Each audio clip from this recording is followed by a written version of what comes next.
So I'm going to show you his video so you can know that I'm pulling up the same pink document that he has open, Igbo People Origins and History by Catherine Slattery.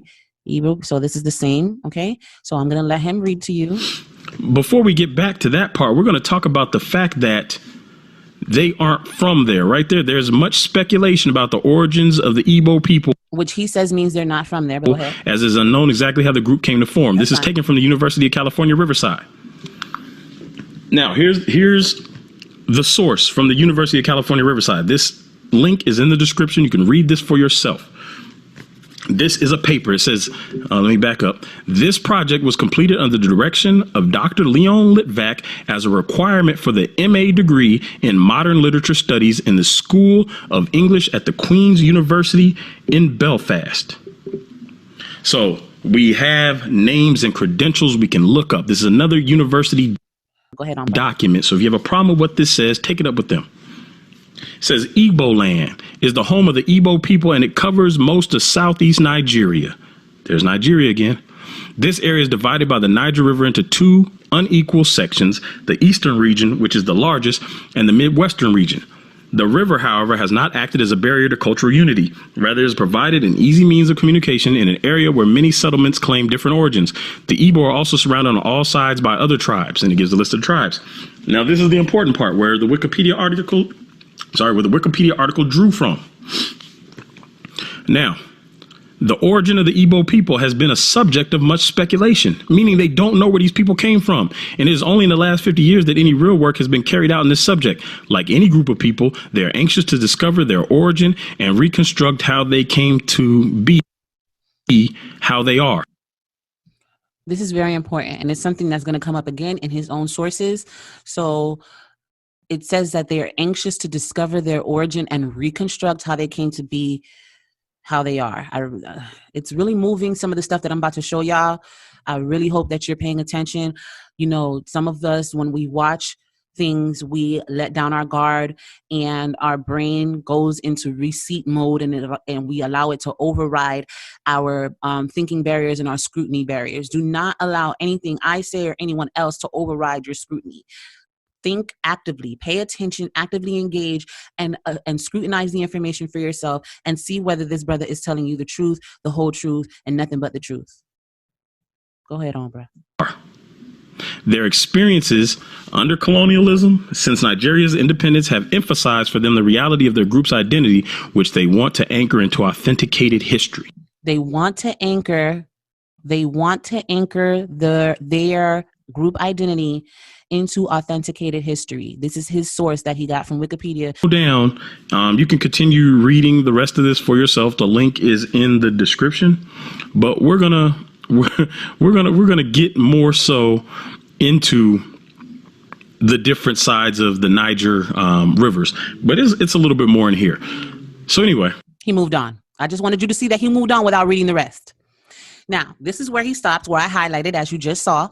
And I want you guys to understand what we're about to see is a pattern with this dude. What we're about to see, and I'm not, in any way, shape, or form disrespecting him or anything, or calling him by his name, or calling him fat and putting butter biscuits next to him, and none of that.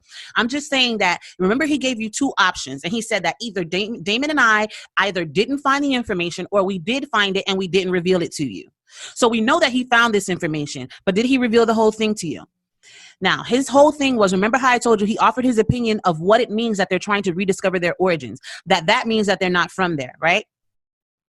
So, is that what the author of this same article that he cited, is that what they are saying?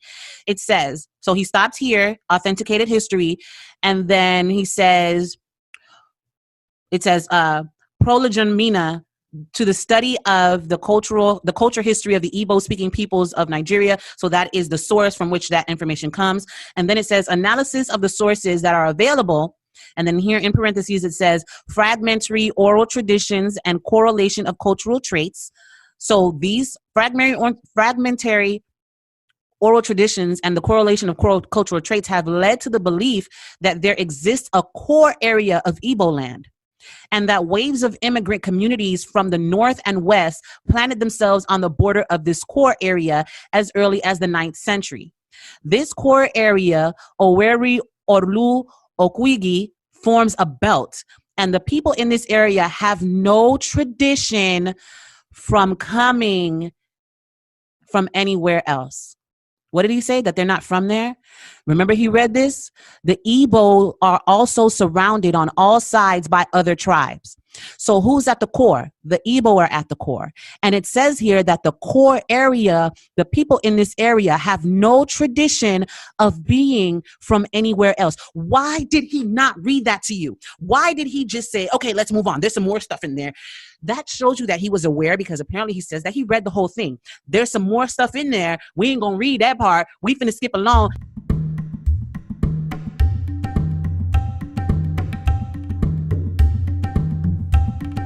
So it says that they identified with the fate of the Hebrew people. It was enticing for them to identify with the fate of the Hebrew people that was introduced to them by Christian missionaries.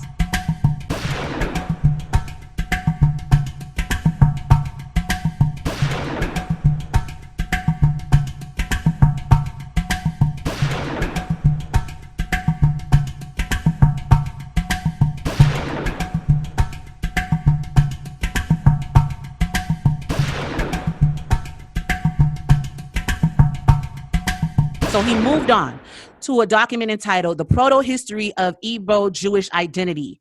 Let me let him introduce it. Let's move on from there. The Proto History of Igbo-Jewish Identity, 1890 to 1970. And again, all these links are in the description. You can check me for yourself.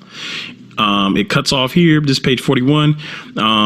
As a generalization on a whole community by assuming that they... It cuts off here, just page 41. First of all, where did this come from? Remember, he said, I gave all my links in the description box. I gave all my... Matter of fact, I could pull that up right now where he said that, but I ain't going to do it. But just he said that several times. I gave all my links in the description box. Where the link at? I'm going to go slow. Igbo people, slave voyages, universal geography. Both of those are universal geography. One is a PDF. Igbo Jews in Nigeria, YouTube video, 1766.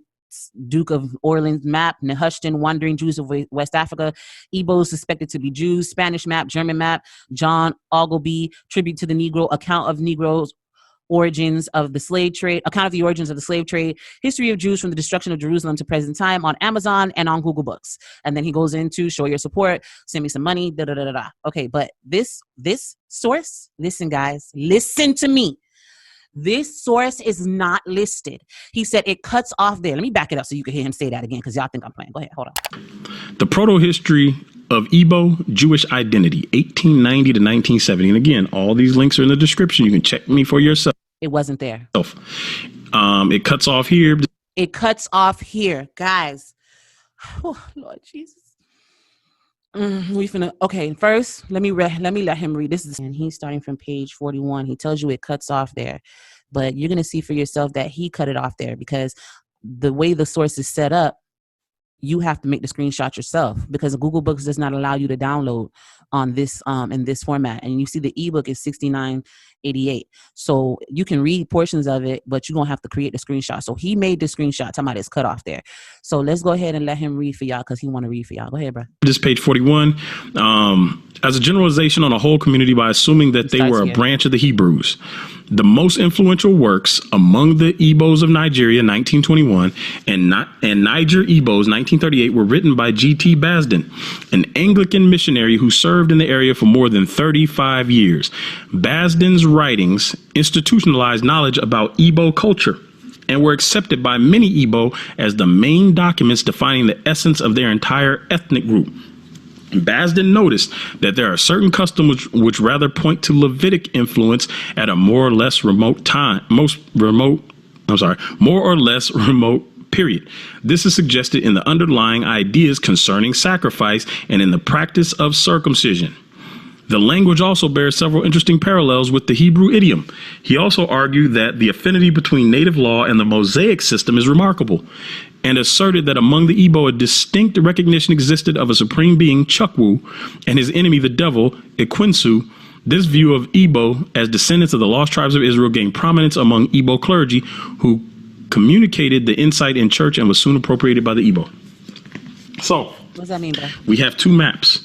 One that says they keep the Christian Sabbath. That also says they were white. Go ahead. One that says they are Jews. And they're both true because the Jews were white. Go ahead. And then we have the couple of references to them not being native to the area. He said that. They didn't say that. The one that he pulled up, this pink one that's still behind the screen there, actually says they have no tradition of being from somewhere else, but all the tribes around them came from somewhere else. Go ahead. Yeah, different people being in that area. And now we see another piece of research that connects them to Hebrews, their language and their law, the way they live, the belief in their God. So because they have a belief in a supreme God, because they practice circumcision and certain words bear similarity to Hebrews, that means that they are Hebrew. Guys, pull up the link right now. Pull it up. It's in the description box. Pull up the link right now. Pull it up, pull it up, pull it up, pull it up. I'm finna read it to you. So this is what he read to you. And then he stopped here. And then he didn't read to you about various hypotheses of Igbo origins and migration patterns have been discussed by local historians. So I'm going to get into all of that. And we're going to go up from page 41. And he did not want you to read this. He did not want you to read this, family. Again, this is how I teach my people to do research. This is how I teach you to do Bible study. This is how you protect yourself against proof texting, reading in context. Don't let somebody pull one scripture out of context and tell you it means line upon line, and they're not giving you the exact understanding of what the verse means. Don't let somebody pull a quote and tell you it's cut off here because he cut it off and then doesn't give you a link. Remember, let's go back to the video because, he doesn't give you a link. He doesn't give you a link for it. We read through all the links. It wasn't there. So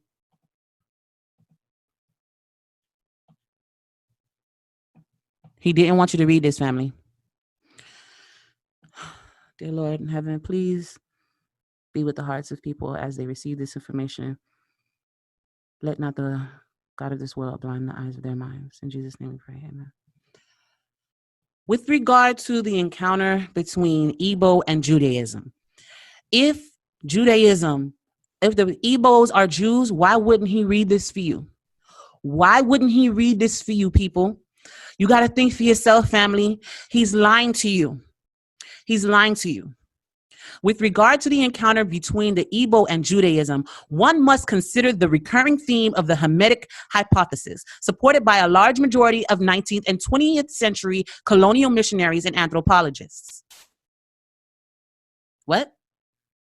What is the Hamitic Hypothesis? The Hamitic Hypothesis is the idea that all of the sons of Ham were cursed because of what he did, and that this curse means that all Black people, being the sons of Ham, were to be subject to slavery.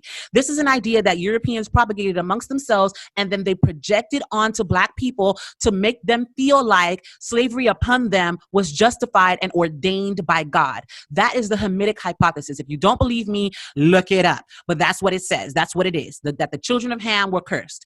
So the children of Ham, the idea that the children of Ham were cursed was supported by a large majority of 19th and 20th century colonial missionaries and anthropologists. Let's read.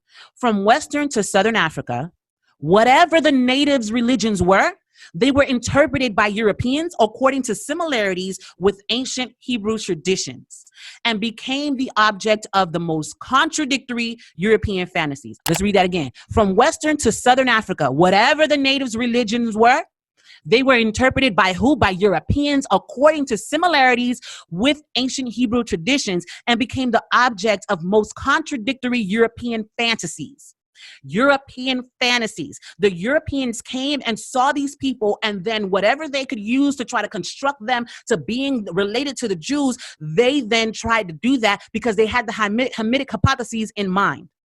They were trying to subjugate these people. And so in order to do so, they tried to justify slavery in their own minds by interpreting their religious customs with similarities against ancient Hebrews. What does that mean?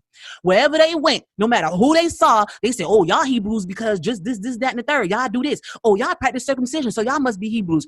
These people are telling the natives that they're Hebrew. Oh, you don't believe me? Let's read on.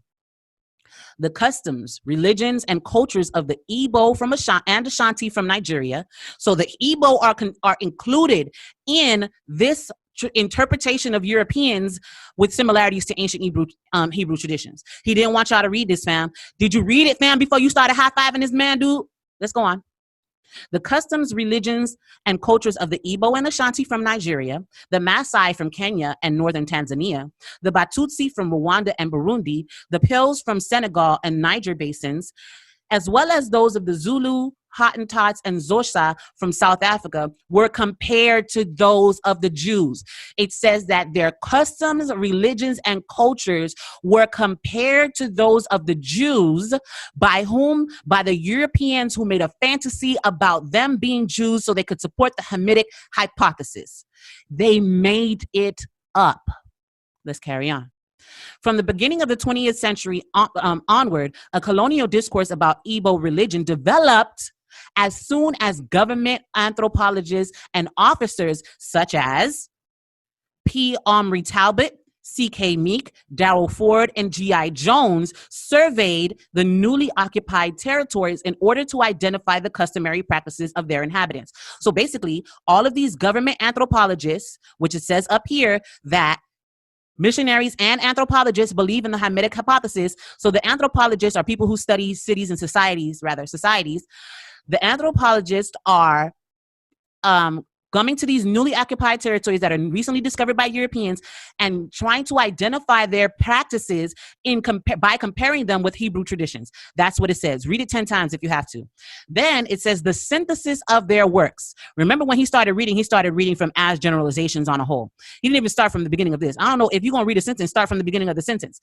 It says the synthesis of their works characterize local features of some societies as generalizations on a whole community, by assuming that they were a quote unquote branch of the Hebrews.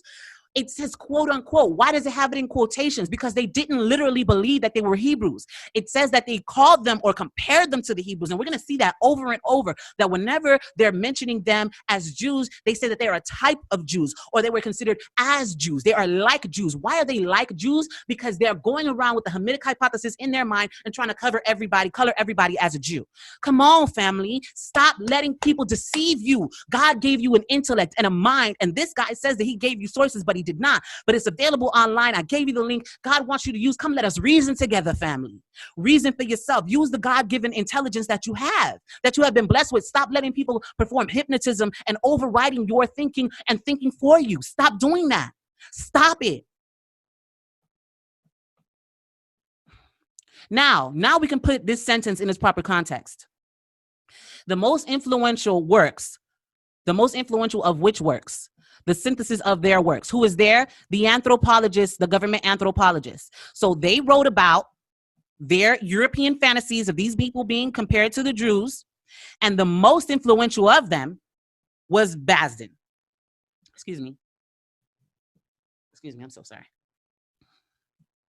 The most influential works among the Igbos of Nigeria and Niger Igbos were written by G.T. Basden, an Anglican missionary. He was an Anglican missionary. Why is that important? Because colonial missionaries and anthropologists had the Hamitic hypothesis in mind. Let's go back. So he is one of these Anglican missionaries who had this hypothesis in mind. He served in the area for more than 35 years.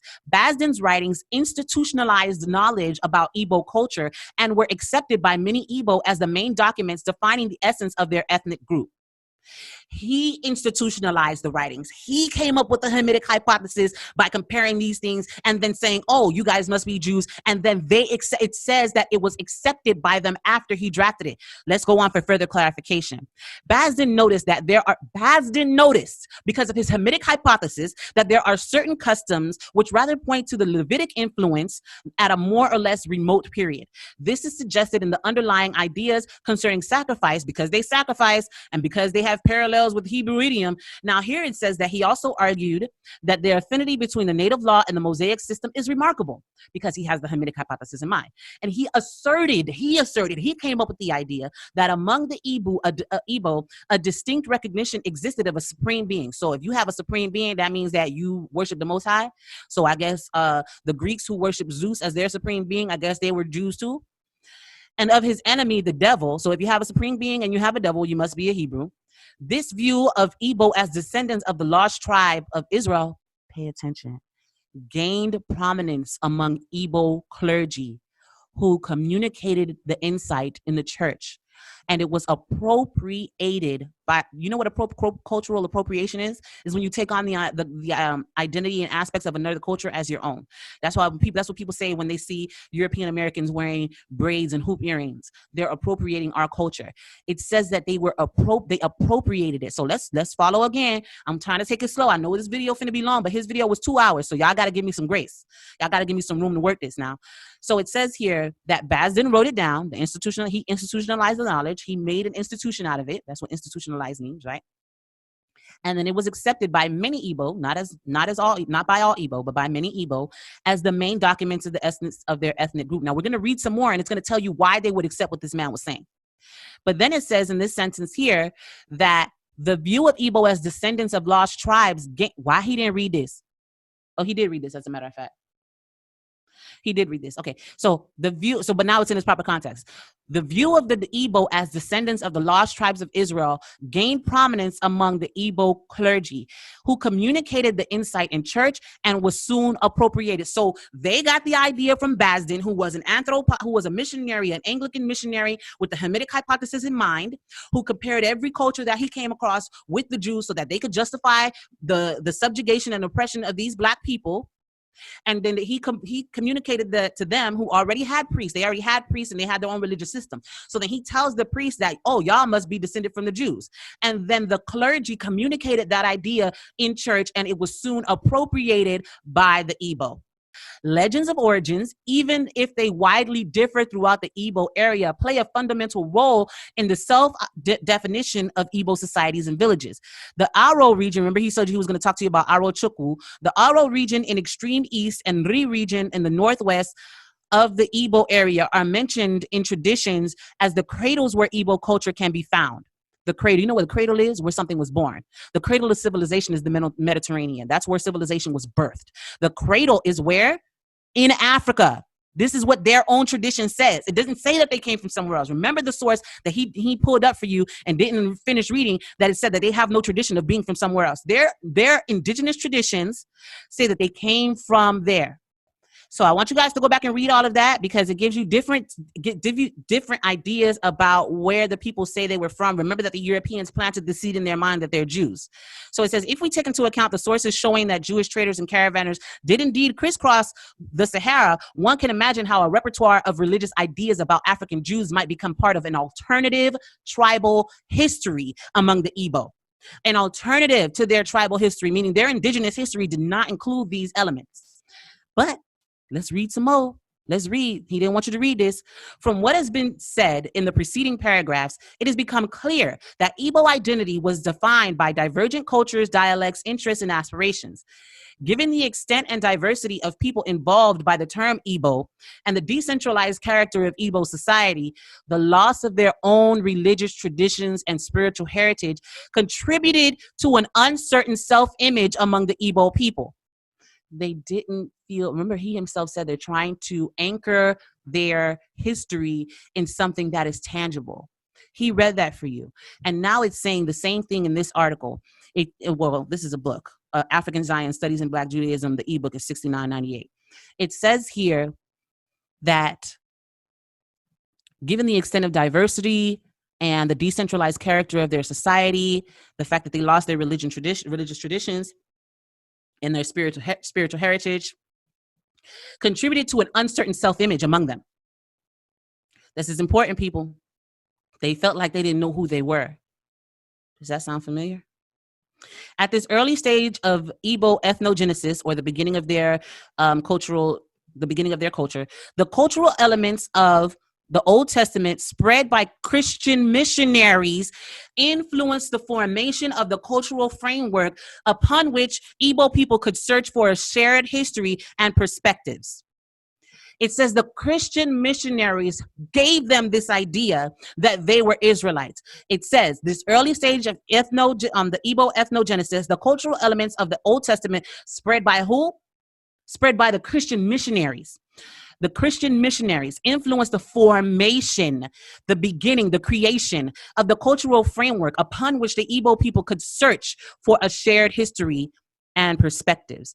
Identification with the mythical fate of the Hebrew people was enticing for the non-centralized Igbo societies and cultures, which did not own a common history or a common language. Why? So it says that they identified with the fate of the Hebrew people. It was enticing for them to identify with the fate of the Hebrew people that was introduced to them by Christian missionaries. The appropriation, remember what cultural appropriation is, the appropriation of Hebrew history and the creation of a larger community by Igbo people, ostensibly out of numerous local ones, led them to a search for origins that gave them back a common past and allowed them to overthrow colonial racism's hierarchy of values. As for the Black Jews movements, which emerged in the United States in the 19th and 20th century, identification with the biblical nation of Israel assumed allegorical and metaphorical significance. The colonized Igbo believed themselves to be the oppressed Hebrews of the Bible and projected their own lives into the narratives of Israel's formative history. This is what it says. This is the source that he used. This is the source that he screenshotted and said, it's cut off right here, page 41. I'm scrolling up so y'all can see the whole thing that I went down, and I did not change my screen. This is the same screen. This is the same book, The Proto History of Igbo-Jewish Identity, that he did not want you to read. And then it draws a correlation between that and the Black Jews of America. It's the same issue. They were decentralized. They had no common history. They needed a sense of identity. They compared themselves to the Jews. In their minds, they became the Jews.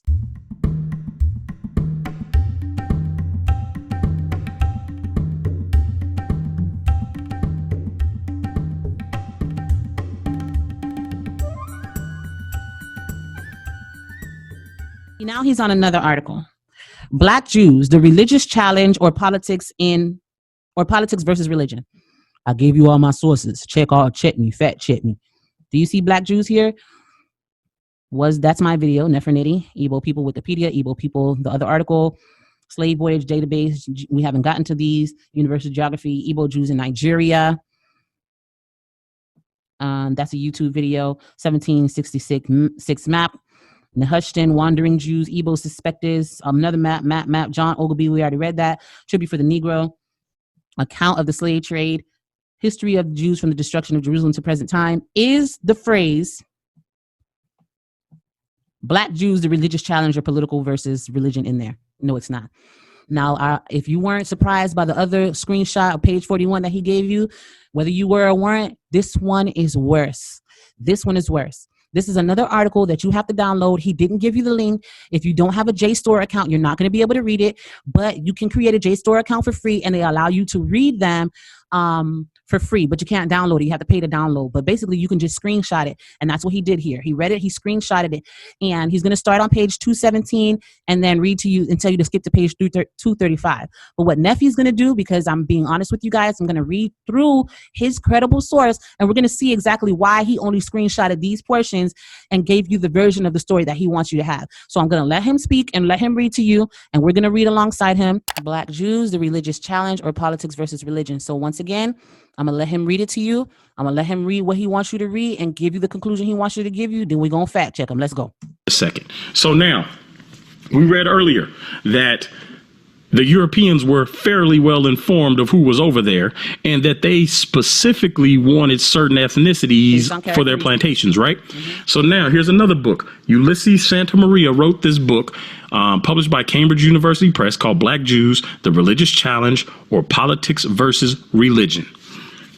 Now, here's what it says. This, again, published by Cambridge University Press. If you have a problem with this, call Cambridge University Press. Don't bother me about it. He's telling you, listen, this is a credible source. This is Cambridge University Press. This is a credible source. This is a credible source. About it. I'm just the messenger. I'm delivering what it says because Damon Richardson could have done this. Nefer Nitty could have done this. The urban apologetics community could have done this. They don't want to because they don't want you to know the truth about who you are. They want to demonize it and they want to keep you away from it at all costs.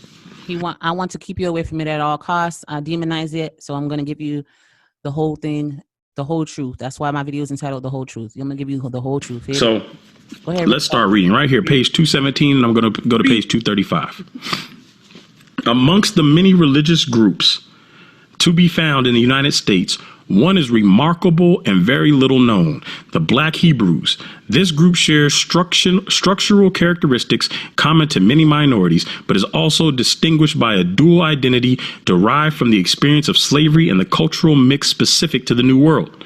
They are the product of two eventful histories. There is the history of their race, the main events of which are well known. As black people brought from Africa, they were reduced to slavery, then freed. Their destiny is linked to that of the United States, where they form the second racial community. The other history is cultural, that of the Jewish tradition brought by the immigrants from Europe. The spread of this tradition amongst the black community is more difficult to grasp. See, they don't understand it. Just like now, they don't understand it. They don't understand what's going on. Go watch some of them urban apologist videos. They are confused. We will attempt both to improve our understanding of the interaction of this dual identity with the nature of Black American Judaism, and to pay particular attention to the study of the cultural influence of Judaism of the Mediterranean basin on the peoples of Black Africa, like the Ashantis, who were historically in contact with Jews trading in these areas. These areas of Africa supply vast numbers of blacks forcefully deported as slaves to the American continent. What did the other guy say? Igbos were most likely the ones to be enslaved. They were fairly certain, the Europeans were fairly certain of who they wanted. This is important. Who then are these Black Hebrews whose existence was only brought to our attention between 1960 and 1965? They come from the Black American world and are mainly to be found in the ghettos, where they claim to be true believers in the law of Moses and descendants of those who concluded the alliance with Yahweh, that is Abraham, Isaac, and Jacob, or the God of Abraham, Isaac, and Jacob, Yah. Scattered throughout the big cities of the East and the centers like New York and Chicago, there are in the United States a whole several thousand blacks who believe in Judaism. That is not true. That is not true. There are more. There are a lot more than that now. There are more than several thousand. Are there millions? I don't know. But he's saying that the source is credible. Then this is something that he does. He tells you the source is credible. Then he tells you, don't believe the whole thing. Just believe the part that I want you to believe.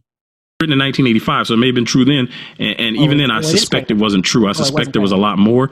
Understand that non-black people they don't know much about us. We know that, but they don't know much about us. It takes them a while to catch up to stuff we already know. Bring us up to speed, bro. Back then, there were probably a lot more than they thought. So let's jump over to page 235. Okay, so let's do that. In southern Nigeria, wait for me. The natives call Black Jews the strange people. There we go. Nigeria come up again. On the Igbo-Jewish, this is where he is. They are called the B'nai Ephraim, the sons of Ephraim. But wait, didn't Nefer Nitty tell you what no Jews over there? Didn't Damon Richardson tell you what no Jews over there? And now we have a book published by Cambridge University Press in 1985 recounting events, and they're telling you that they called these people the sons of Ephraim. Even we found the map that says that they are a different kind of people. Some of them keep the Christian Sabbath, and we see a different map that says some of them are Jews. We see the evidence of their language. We see that they were deported. The Jews were deported to West Africa. Oh, yes. But does this prove that they are the Igbo? No, it doesn't. Go ahead. Does it prove that they're the Igbo? Go ahead, brother. That's the main question. It says they claim that their ancestors came from Morocco, and this is supported by Godby, who noted that their language is a mixture of Maghrebian Arab, ancient Hebrew, and local patois. For example, Abu, meaning father, became Yaba. For mother is close to the Hebrew word. Those Igbo-Jewish Jews live in the Ondo district and have a copy of the Torah. So this is another source saying that their language is Hebrew.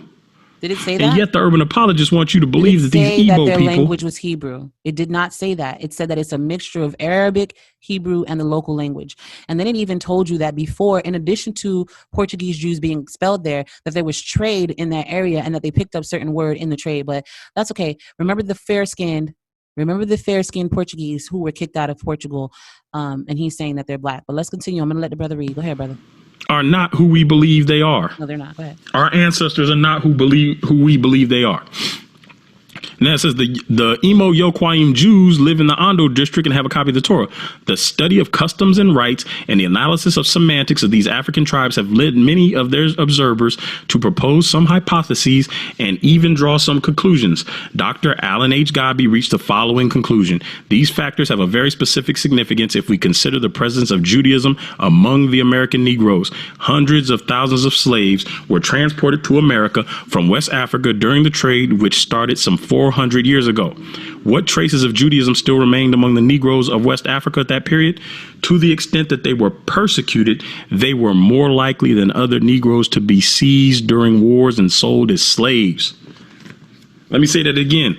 To the extent that they were persecuted, they were more likely than other Negroes to be seized during wars and sold as slaves. Why were they more likely? Because the Europeans were fairly well informed about who they were going after. And yet, when you go watch Nefer Nitty's video, they laughed at these brothers for saying that these people knew who they were going after.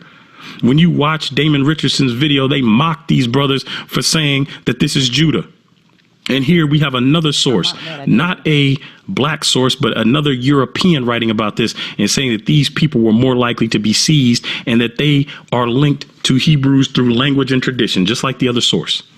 It says hundreds of, let me go here. What traces of Judaism still remained among the Negroes of West Africa at that period? To the extent that they were persecuted, they were more likely than other Negroes to be seized during wars and sold as slaves. It is virtually certain that many part Jewish Negroes were those sent as slaves to America. Okay. How many of them would have been able to conserve some Jewish customs is another question. This conclusion put forward by Gabi, which argues for the existence of a more or less recurrent Judaism in West Africa in the same places as those from which the Negroes were taken, is shared by others such as Maurice Delafosse. But most significantly, it has been adopted by a class of educated black Americans as a key argument to demonstrate that the Jewish religion is the traditional religion of Africans brought in slavery to the American continent.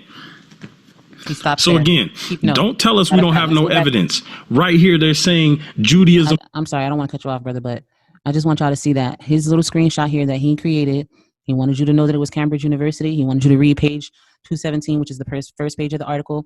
Then you go all the way to the end and read 235 and 236. And then it stops here. Let me see if I can enlarge that. It stops here, in slavery to the American continent. So that's important, because the very next sentence, just like he has done time and time again, the information that he's omitting, the information he's leaving out, shoots him in the foot, and he doesn't want you to see that.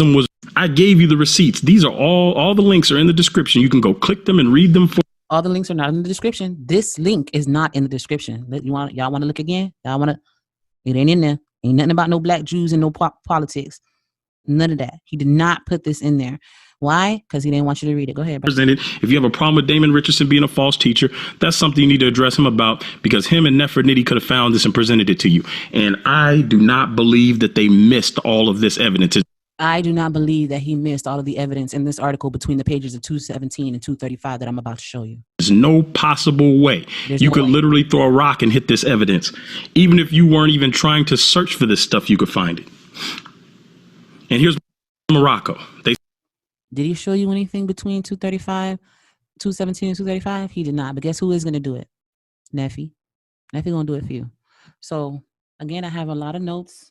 And if you see my Excel spreadsheet, in which I put my notes, you'll see that there are a lot of notes in this particular section. You know, I have page numbers and everything. If you want this, you can hit me up, neff@neffernitty.com. You know, I'll forward this information to you guys so you can have it for yourself. But he did not read this to you. So I'm using my notes that I took. I'm not going to read a whole 20 pages, because this article is 24 pages. I'm not going to read to y'all 24 pages. But I'm going to bring out some of the elements that he left out. And I'm going to put those sentences that he read in proper context, like we did with the Proto history. Okay? So let's go back to he read for you page 217 in its entirety. So that's not necessary. But let's go to page 218, which is the second page of this article. Okay. Now, I think I'm going to read this whole page just so that you guys understand what's going on. But I'm not going to read everything to y'all because we're only halfway into his video. And so far, everything he's presented is full of holes. We've been to 6 Wikipedia articles. He's showing you selective images from his text and then telling you that this is what it means, leaving out the parts where his same documentation argues against him. And we're only 1 hour into a 2-hour video. And I know, this is long, but y'all gave him 2 hours, so y'all got to give me the right time to address what he's saying. So this appropriation of a religion, of a history that is intimately connected with the search for an identity, a legitimacy for their race, and it leads them to the conclusion. What leads them to a conclusion? The appropriation of a religion and a history intimately connected with the search for an identity leads them to the conclusion that the Black Hebrews are the descendants of Abraham, Isaac, and Jacob. It is they who are the holders of the true faith. It is they who are the authentic Jews. The need for an identity led them to the appropriation of a religion and a history that is connected with a search for identity. Let's keep going. But because their own past escapes them, because slavery destroyed every trace of their individual and social existence on American soil until 1865, which is the date of abolition of slavery, they have had to rediscover their own racial, social, and political identity, and the need and desire to affirm their Blackness, even their absolute superiority in all areas over the white man. But despite all the arguments, the legitimization of their claims, the vindication of their racial anteriority, they cannot deny that they lost their motherland. America is the land of the white men, the oppressors, those who love the master and beats them, and the earth that he stagnates in is a human dog. And this is where the second claim made by Black power comes in. Blacks need their own country, a country for the Blacks. But what land? African land? America, the mother of all the descendants of the slaves torn from their native land? In the same way that Palestine was the land of the Jews, McGuire talks of Africa for the Africans, for the American Blacks who are expatriate Africans. We know that Liberia became their country of refuge, their rediscovered land. And the parallel, the similarity, and the parallel, the return to one's origins, is established with the people of Israel, who finally found their land, the land of their ancestors, after having been deported, oppressed, persecuted people. So they're saying that these people need an identity, and they see that Israel also had an issue of being kicked out of their land or driven out of their land and oppressed in a foreign land and then returned to their homeland. This is what happened in the Bible. And that parallel with what happened with African Americans, they saw a similarity and then they appropriated it. This article is going to get more into it. But who is Israel? Who are the authentic descendants of the patriarchs? The reply of the Black Hebrews is simple. We are the descendants of Abraham, Isaac, and Jacob. We are the descendants of the patriarchs. The land of Israel thus reverts to them as a right, and the land of Israel is the land of their ancestors. To justify this, to reinforce their arguments, a whole detailed genealogy is drawn up. Doesn't say that it was discovered. It doesn't say that it was uncovered. It doesn't say that it says they drew it up, created. It's fugazi, as my sister would say. Where did they get it from? Where did they draw it up from? This is derived from the Holy Scriptures. They're only written archives.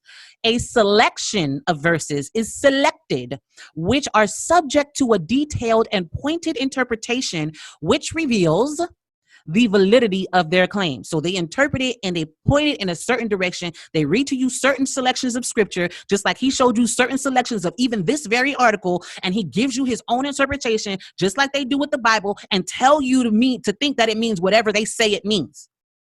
Okay. All right, so we're skipping to right here. The history of the Jewish people, persecuted, dispersed, and exiled, reduced to slavery, must have seemed close to that of the Blacks who themselves were reduced to slavery. They're drawing parallels. They're seeing the experience of the Jews who were persecuted, dispersed, exiles, and forced to be slaves, and they're saying, that happened to me. I must be a Jew. That's what they're saying. The social context of America at the beginning of the century explains the basis of the doctrine taught by Black preachers who journeyed across Carolina. Pay attention, at this period, popular white racism was undergoing a revival, which was seen in all kinds of reviews, tracts, plays, and public speeches. Between 1900 and 1910, books such as The Negro, a Beast, or In the Image of God, or even The Negro, a Menace to Civilization, were extremely successful. So these are anti-Black propaganda, which taught that Black people were a subspecies, that we were closer to monkeys, that we were incapable of being civilized, that we were unintelligent. These books are gaining traction, right? And so the idea is widespread now. Well, it's a justification for subjugation and for slavery. And the idea is widespread. And so it says here that between 1901 and 1909, Ben Tillman argued at public meetings that the Negroes were the same family as monkeys. Their race was debauched and ignorant. Debauched is like low class, unrefined, like trash, basically.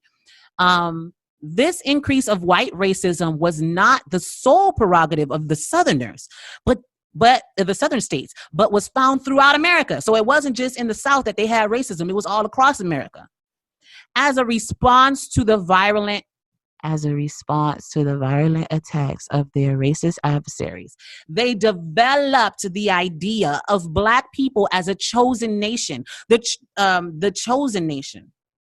Okay, so as a chosen nation, the chosen nation. However, in the history of mankind, the chosen people are the Jews. So it's saying that in response to this racist ideologies being spread by Ben Tillman, who calls us monkeys, the Negro a beast, or in the image of God, or even the menace of civilization, in response to this flagrant racism that is spread throughout America, Black Americans then needed to form a response to that, to counteract that negative psychology that was put in us. And so we had to build ourselves up and affirm ourselves. And this is the birth of, they developed the idea of Black people as a chosen nation, not only a chosen nation, the chosen nation. However, in the history of mankind, the chosen people are the Jews. So we're saying that we're chosen, and then we say, well, hold on now, there's already somebody who is chosen. So that must be us. We're going to go ahead and affiliate ourselves with them. That's what this is saying. The Jews were more familiar, the blacks were more familiar with the Old Testament, the Bible of the Jews. They took it as transcribed from the actual words spoken by God himself and had great admiration for the patriarchs and their history. This admiration, which was not untinged by jealousy, the Blacks wanted to both identify with and imitate the modern Jew. This was not a sudden occurrence, since the crisis of identity had occurred sometime before this. But through perceiving themselves as Jews, they took on a known identity, one which already existed, one accepted by all civilized people. Furthermore, the Blacks had seen the Jews who had lived beside them and watched and understood their social ascent. Ascent means climbing, descent means going down. So it says that they watched and understood their social climbing, their financial success, their progressive integration into the richer classes. The proximity of the white Jews had a considerable effect on the Black population of the ghettos. Through watching them live, they had recognized the validity of Booker T. Washington's statement on the need for Blacks to model themselves on the Jews. The Black population can be seen to have undergone an posteriori conversion, posteriori meaning afterwards, a hindsight, an afterwards conversion. The term convert should, however, be qualified and juxtaposed or put next to the term mimetic. Thus, a mimetic conversion can explain the appropriation of the Jewish religion by some Blacks from the ghetto. What does appropriation mean? You take on something that don't belong to you. An appropriation which went from a pure, well, not something that doesn't belong to you, but it means to take on something for yourself. So it went from a pure, let me read it again. The term convert should, however, be qualified and juxtaposed with the term mimetic. Thus, a mimetic conversion can explain the appropriation of the Jewish religion by some Blacks from the ghettos. An appropriation which went from a pure and simple annexation. To annex something is to put next to each other. So it went from something of you just wanting to be near them and like them to a search for assimilation, which is integration. You wanted to be accepted by the group. That's what assimilation means. And recognition. So they sought not only to be blended in, but also to be recognized by the white Jewish community. During the 60s, a totally new current developed. Black Jewish communities were created that were ideologically distinct from the older ones. The primary search for a communal religious life gave way to a search for glorious identity, or at least a historical one. Same thing with the Igbos. They're looking for a historical identity. Even Dante told you that they're looking for a historical identity. This is the issue. What is particularly interesting about the book is that it is a synthesis. A synthesis is a bringing together, a synthesis of a whole system of explanation, of a whole theory, which is constructed and structured by Black Jewish groups. Black Jewish groups who saw the parallels between themselves and the Jews and appropriated the religion after seeing Jews in their own ghettos, who did this in response to racism that was being propagated by white people. So white people are telling you you're nothing. I'm going to find something to tell me that I am something. And what I am is a Jew, because everybody respects the Jews and they are the chosen ones of God. This synchronic or synchronistic study of their existence acquires the charm of a myth, the mythology of Black Judaism. This is Dante Fortston's article that he did not want you to read. He did not provide a link to this article in his video. He gave you a screenshot of it, of only certain portions that he wanted you to read. This article is telling the truth. This about the whole context and the origins of the Black Hebrew Israelite movement in America. And it's so ironic that it mimics the same thing that the Proto history says about the Igbo people and their need for an identity.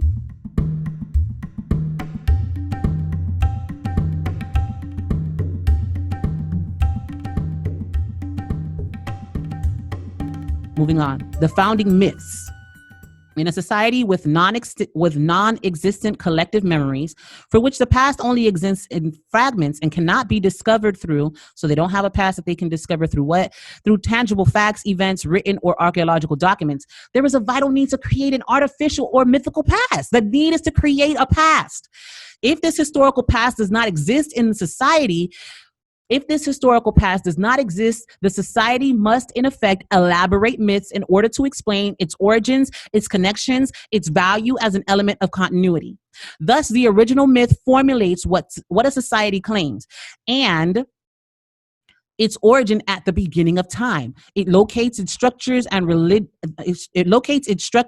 religious and social bases of the group. The study of this myth reveals the ambitions of the human group that elaborated, adopted, and propagated it.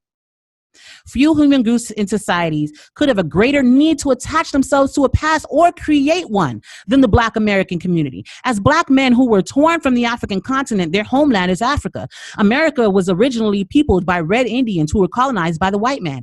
Black men were imported forcibly onto this continent. Their presences in America, the why and the wherefore of their installation on American soil are known. The American plantation's increasing need for a servile labor force, for a slave labor force, which was collected by slave ships from the African coast and transported to the American continent. This traffic in Black slaves was called triangular trafficking because since the stopping points of Europe, Africa, and America made a triangle. So they have a need for a history, and they fabricated a myth. To give them what they need. Were there blacks who were slaves who were Jewish through the religion, who maintained their faith of their ancestors after they had been forcibly transported to America? Only through the analysis of mythology of the Jewish African origins of the Black Hebrews will this become clear. So now they're going to talk about they're going to talk about several things. Witness tales, who mentioned the existence of communities of Black Jews. So this article is going to examine the idea of Blacks actually being in West Africa and being Jews, right? So what is the sum? What is the sum of these arguments? Page 232. Okay, so we see that here it's talking about the island of Sao Tome, which he talked to you about. Sao Tome, a clear distinction in fair-skinned citizens who trace their ancestry back to Portugal. So that's what it's talking about. It says they must have settled in Portuguese colonies over the centuries, mixed with indigenous Black population. Near the Congo and Gabon in 1776, Black Jews called the Bavumbu, which we're going to read about more later, lived on the coast of Luango by the river named Rio Muni. It would seem that they adopted Christianity at the same time, maintaining their Judaism. So that would explain why there are white people who are keeping I told you we was going to bring it up. That would explain why there are white people who are keeping the so-called Christian Sabbath, who also call themselves Jews, because they were exiled under the king of Portugal, who sent them to West Africa. So all of this here talks about David Livingstone. If you're familiar with this argument, or if you're not, rather, you should go back and read this. I'm not going to read all this. He did not give you all of these he did not give you all of these arguments. 233. Okay, so here we go again. J. Leighton Wilson was a missionary for 18 years in Africa. In his work, Western Africa, Its History, Condition, and Prospects, 1856, he states that in Senegambia, religion was a mixture of paganism, Judaism, and Islam, and that it is difficult to define the areas of influence of each of these three religions. In northern Guinea, paganism and Judaism were closely intertwined, and in the south, there were more traces of Christianity. He based his conclusion on the existence of some customs which seemed to him to be remnants of Judaism. Remember the Hamitic Hypothesis. European anthropologists and missionaries looking at everything through a Hebrew Hamitic lens so that they could justify subjugation. He's saying that he sees their customs and, oh, they must be Jews, circumcision, they got different tribes, they got 12 large families, so all the 12 tribes of Israel is over there. Okay, whatever. Strict prohibitions on marriage. All of these things are what he believed led him to the belief that they were Jews. It is also possible that West Africa, the Ashanti of the Gold Coast, have been influenced by Judaism, and there are traces of this in some of their beliefs and customs. We already know how they found out about Judaism. The Jews came there from Portugal, and then the Europeans came back and told them, after when they brought the missionaries, that they were the true Jews. They learned it from the Europeans. So I suggest you go back and read the rest of this article. This is a ton of information that he left out, and he said to you that either I didn't find it or I didn't give it to you. Now, I know, like I said, this is long. We only halfway through the video. So good thing is he's going to start ranting, and there's some stuff I'm going to be able to skip. So, but right now, let's get into this next. It's now. You get over here. This right here comes from archive.org. This is in his description box, Universal Geography. Where is it? Right there. So we did see that. So he left out the last article, but he didn't forget this one. So let's go. Link is in the description. The Universal Geography, Earth and all its inhabitants. Here are the inclusion dates and who wrote what. You can go verify this for yourself right here. They have been compared to the Saracoles, the Jews of West Africa. Hold on. But unlike them, are chiefly whole-sale dealers carrying on in large. They have been compared to the Saracoles. So let's do a search because this document is 600 pages long. Wrong document. Hold on, guys. Let me move that out of the way. Let's do a search for Saracole. Let's move this. I can't see. I'll move this. There we go. Oh, there's the problem. Okay, so we're letting that run. Saracole. That's not what he's reading because he's saying something that says that the Saracole are called the Jews. Here it is. So it says here, they have been compared to the Saracoles, the quote unquote. Why are there quotations? Is it saying that the Saracole are Jews? It's like saying the Barack Obama of Mexico. The Barack Obama of Mexico was the first black president of Mexico. So we had our first black president here. They had their first black president there. In order to get people to understand the similarity, we would say that's the Barack Obama of Mexico. They're saying that these people are the Jews of West Africa in quotation marks. They're not saying that they're physically, literally, genealogically bloodline Jews of West Africa. That's not who the Saracole are. And if you do a search for Saracole, there are 15 hits, and none of them gives any other reference to them being Jews in this 600-page document that he says is a credible source. So go ahead and read for us, bro. Large caravan trade between Sierra Leone and Timbuktu and extended their expeditions from Senegal to the lower Niger. So, again, why do they keep mentioning Jews in West Africa? In quotation marks. Because according to Damon Richardson, wasn't no Jews down there. According to Nefer, wasn't no Jews down there in West Africa. And yet we keep seeing multiple sources. Here again, the old writers called it Judah. But wait, before I read that, let me point out Damon Richardson. Hold on. The old writers called it Judah. Let's find that because there it is. He's talking about Dahomey.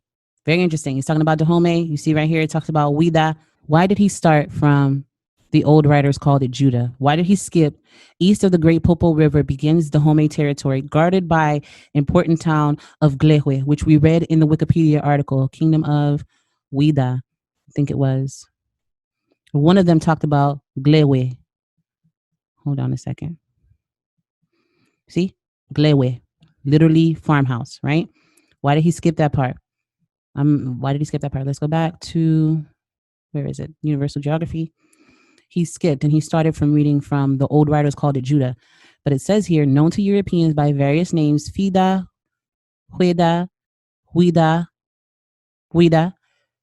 Okay, just like the African dude said, it was originally called by the people of Benin, Huida. Then he skips to the old writers called it Judah. So let me go ahead and let him talk to you. Read. It said that they called it Judah or a Judah because the Portuguese couldn't pronounce Wida. That's what he said. That's what you said. The old writers called it Judah, and its inhabitants were said to be Jews, while the neighboring river, Alala, whose real name is Ephra, became the Euphrates. During the flourishing days of the slave trade, from 16 to 18,000 were annually transported from a Judah, as the Portuguese called it, this place, which at the time had a population of 35,000. The tutelar deity of Wida is the snake, and its famous fetish temple is served by priestesses called mothers or sisters of serpents, and recruited by abduction of young girls on feast days. We're going to come back to that snake. And just so you understand, for those that are following my Days of Noah / Nephilim giant study, if you do some research on Medusa, the Medusa legend starts off the coast of Africa, where they just happen to be worshiping this snake. Not saying that Medusa is a literal being. I'm just saying that all of this stuff starts to line up once you really start digging into the truth through the Bible. When you start digging into all this stuff, and again, if you have not watched my Nephilim giant study, go watch that in context. You will see that a lot of the stuff stolen by the Europeans started in Africa. A lot of the belief system. But again, we see here in this book, Universal Geography, Earth and all its inhabitants, the old writers called it Judah, and its inhabitants were said to be Jews. What did Damon Richardson tell you? They called it Judah because they couldn't pronounce Wida. That is a lie. How you gonna say that's a lie? And you read Wikipedia, which said the same doggone thing, bruh. Said the same thing. The name Wida, French Wida, is an anglicized form of Weda. Who called it Weda? The original inhabitants of Benin, which you yourself said they are the original inhabitants. They called it Weda, and then the Portuguese and the French came to call it something else. But now you backtracking and saying something else. You talking out of both sides of your mouth. But go ahead on. Is a lie. They called it Judah because the inhabitants were said to be Jews. Did this say this? Did this say that they called it Judah because the inhabitants were said to be Jews? Okay, I'm going to let him finish talking, and then I'm going to break it down like I have been. But let's keep going. Okay, before he moves on, because he moved on real quick, real smooth. He real smooth like that. He just be moving on to the next thing. All right, so where was I? Universe. Here it is. So it says here that they were known by various names. The old writers called it Judah, and its inhabitants were said to be Jews, right? Were said to be Jews. As a matter of fact, I believe this is a translation. This is the document that is originally written in French. But the original document says that the original inhabitants were said to be like Jews, but whatever. I'm going to just rock with said to be Jews, right? So a metaphor is an example when you're using a comparison, you're comparing two different things to be similar. Simile is when they do a metaphor, but they use the words like or as. So here, they're not using the word like or as, but in the French, it says as. They were considered to be as the Jews. But don't worry about that because that ain't even important. I'm going to just prove it to you with what's in front of you so that you don't have to go beyond what's in the context of what's right in front of you. But it says here that the river Alala, whose real name is Ephra, became the Euphrates. So it's saying here that the people, the Europeans, called the inhabitants Jews and called the river the Euphrates. Did the Europeans think that was really the Euphrates River? Is that the argument? Because the same way they call the Alala, which real name is Ephra, the Euphrates, they also call the inhabitants Jews from Weda. Did the Yoruba call it Weda because of the tribe of Judah? Did the Yoruba have a hard time pronouncing Judah? That's what I want to know. That's what I want to know. So, but he's moving on, so we're going to move on to him. I got to catch up with him. Hold on. Where you at? Right here. Black Jews. That's where he's at. Let's do it. Let's do it. Black Jews. Okay, here we go. As part of the local trade in the hands of the Mavumbas, a people of grave and solemn aspect with intelligent eyes, straighter, even aquiline noses, whose pronounced Semitic type has earned for them the Portuguese designation of Judeos Praetos, or the Black Jews. So now the Portuguese refer to them as Black Jews, specifically Black Jews. This is important. Black Jews. Black Jews were deported to West Africa. There he goes again. Is that what it says? We already read from his own source. That they were fair-skinned citizens of Portugal. They were white people who came and intermingled. And we're going to talk about this some more because he's going to continue to harp on this Black Jew thing, and all of his evidence betrays him. Is that what it says? Does it say that they were kicked out and called Black Jews before they left? Black Jews were kicked out of Portugal? That is a conclusion that he's drawing for you. Think for yourself, family. You should be ashamed, dog. Y'all should be ashamed for coming on my page and trying me and high-fiving this dude and calling me all types of names and telling me I'm finna eat my words and all type of craziness when you didn't even investigate what the man said. Stop letting people think for you and calling yourself a free thinker, dog. Stop that nonsense. He just told you that the people in Judah were Black Jews, but this article does not say it. Where does it say that at? Where does it say they kicked out Black Jews from Portugal? It says the Portuguese called these people Black Jews because they had straight noses and intelligent looking eyes, and they look like white people because they descend from white people. So they have features that still carry on the genes of their ancestors. And I'm finna go in and show you some more about that. It also talks about Mavumbus that we just talked about in this article, where it also says the same thing about them descending from Portuguese Jews. Go ahead. Keep going though. Keep letting this man think for y'all and tell y'all, give you conclusions and overriding your prefrontal cortex. Let him go ahead and feed you this information while you let your guard down and just accept everything he says and ride on the bandwagon while he calling me a liar. Go ahead. Jews were practicing the Sabbath and Black because they were forced to convert in Portugal. Black Jews. They were keeping the Sabbath because they were forced to convert. I thought they converted or were expelled, not both. Were hunted down, specifically the Igbo people in Nigeria. The Igbo people who took on the tradition of being Black Jews because they were spoon-fed that by Christian missionaries, as you read from his own source. From Lagos. Black Jews inhabited both sides of the Niger River. He's telling you this. He's not showing you this. He's telling you this. Think critically, family. Black Jews came over here practicing Judaism. Black Jews came over here singing Kumbaya. All of this stuff adds up, and yet the urban apologetics community doesn't want to share this with you. This is why I call Damon Richardson and Nefer Nitty false teachers. So is he a false teacher? Hold him by the same standard to which he holds me. The evidence speaks for itself. He gives you certain pieces of information and doesn't share the whole story with you. He never told you about the missionaries, but he started on a part of a sentence that talked about one of the white missionaries and read to you. So you can't say he didn't see it because it was part of the beginning of the sentence. It's only logical for you to read the beginning of the sentence. He only started in the middle of the sentence and told you that this guy was a missionary who codified or institutionalized the writings and then told the clergy and they appropriated it. And he didn't explain that to you, but go ahead on. Because there's no way you missed this much evidence. He's moving on. So did that article say that they were Black when they were kicked out?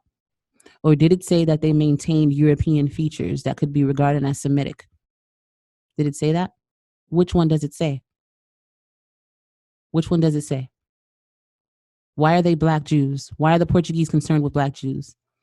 Because they became Black after they were expelled from Portugal.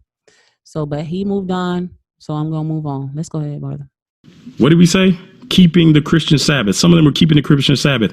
And again, they'll probably get stuck on the white men part. Don't focus on the white men part, even though all his evidence said that they was white men. Don't focus on the white men part. Because they're not going to do enough digging.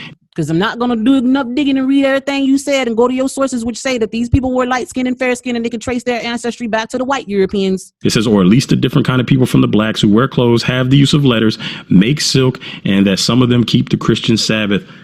We have an explanation that's not hanging in the air. We know that Portuguese deported Jews there after trying to make them convert or leave. Some probably fled there after the forced conversion. Don't tell me probably. We don't have no evidence for them fleeing and choosing to be exiled. Fleeing, no, they were kicked out. And we're going to see why. Okay, we're moving on. So he left that book alone. So I'm going to leave the book alone. Now he's on the next thing, a tribute for the Negroes. This is the link is in the description box. Tribute for the Negro right down here. So let's go there. I already have it pulled up. And excuse me if I'm breathing into the mic because I don't know if I am. That's why I keep moving my head away. Tribute for the Negroes, UN. I may have to just use his link. Thought I pulled up all the okay, that's okay. We can go ahead and go to his video. I think we're done with that. And pull it up from his video, Tribute to the Negroes. His own sources tell you that white people came from all over the place in the 13 and 1400s, and then map and cartographers, which are people who draw up maps, came later. Oh, I did have it open, the Wilson thing. There it is right there. They came and talked about the presence of Jews there after 300-400 years of Portuguese Jews intermingling with the Africans. There were Jews there. He says that they were black Jews. The articles don't say that. The articles say they were light-skinned and they can trace their ancestry back to white Europeans. So go ahead and read for us. But let's keep going. This is from the University of North Carolina. So if you got a problem with this, take it up with the University of North Carolina. Get them on the phone. Say what you got to say. Don't call Dante. Don't text Dante. Don't send me a message mad at me. A tribute for the Negro, being a vindication of the moral, intellectual, religious capabilities of the colored portion of mankind, with particular reference to the African race. Saucy child. 1819 to 1868. 1819 to 1868, Armistead Wilson. Again, University of North Carolina at Chapel Hill. Now, the link is in the description. If you read this, let's read it. It gets interesting. Yes, it does. Again, more sources that they supposedly couldn't find. Let's read it, brother. Go ahead. Instances of white people, we'll start top. Instances of white people who've become black in consequence of migrating into tropical latitudes are more rare and not so distinctly made out, even though that's the narrative they're trying to push, that white people became black. You will see that. You see, he acknowledges that they're telling you that the white people became black. But don't believe what my sources, this is Dante telling you, don't believe what his sources say, even though he wants you to take this part of it, don't take that part of it, and follow the conclusion to where I want you to lead. Don't think for yourself, put your cortex down, and think the way I want you to think. The credible source is credible, and it's good for everything that I tell you it's good for, and it's bad for everything he tells you is bad for. Do not let this man play you.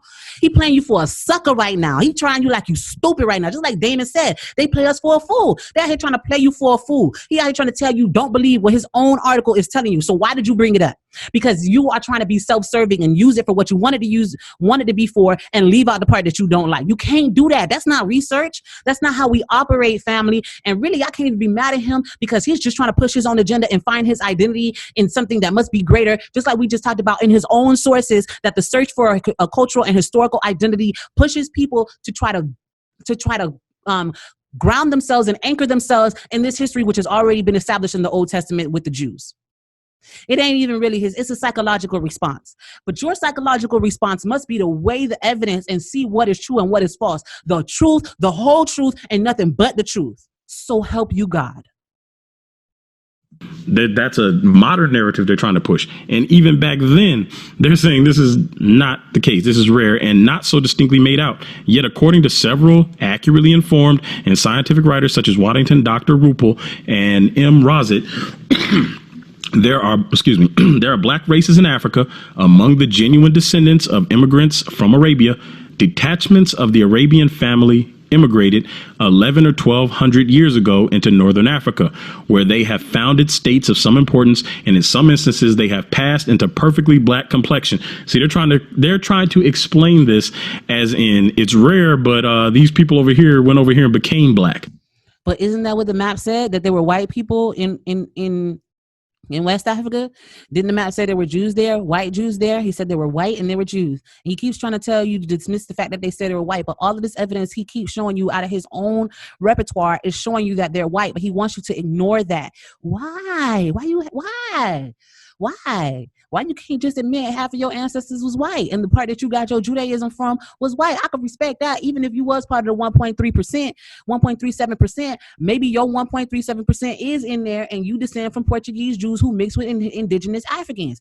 What's wrong with that? If you want the truth, the whole truth, and nothing but the truth, go ahead and accept what your true code, what the history says. Follow the history. I'm just following the facts. That's what he said he was doing. Follow the facts, my brother. Follow the facts, family. Don't let this man play y'all, man. Y'all letting this man play y'all, man. There's a reason behind them trying to explain all of this stuff. There's a reason why he's trying to explain all this stuff.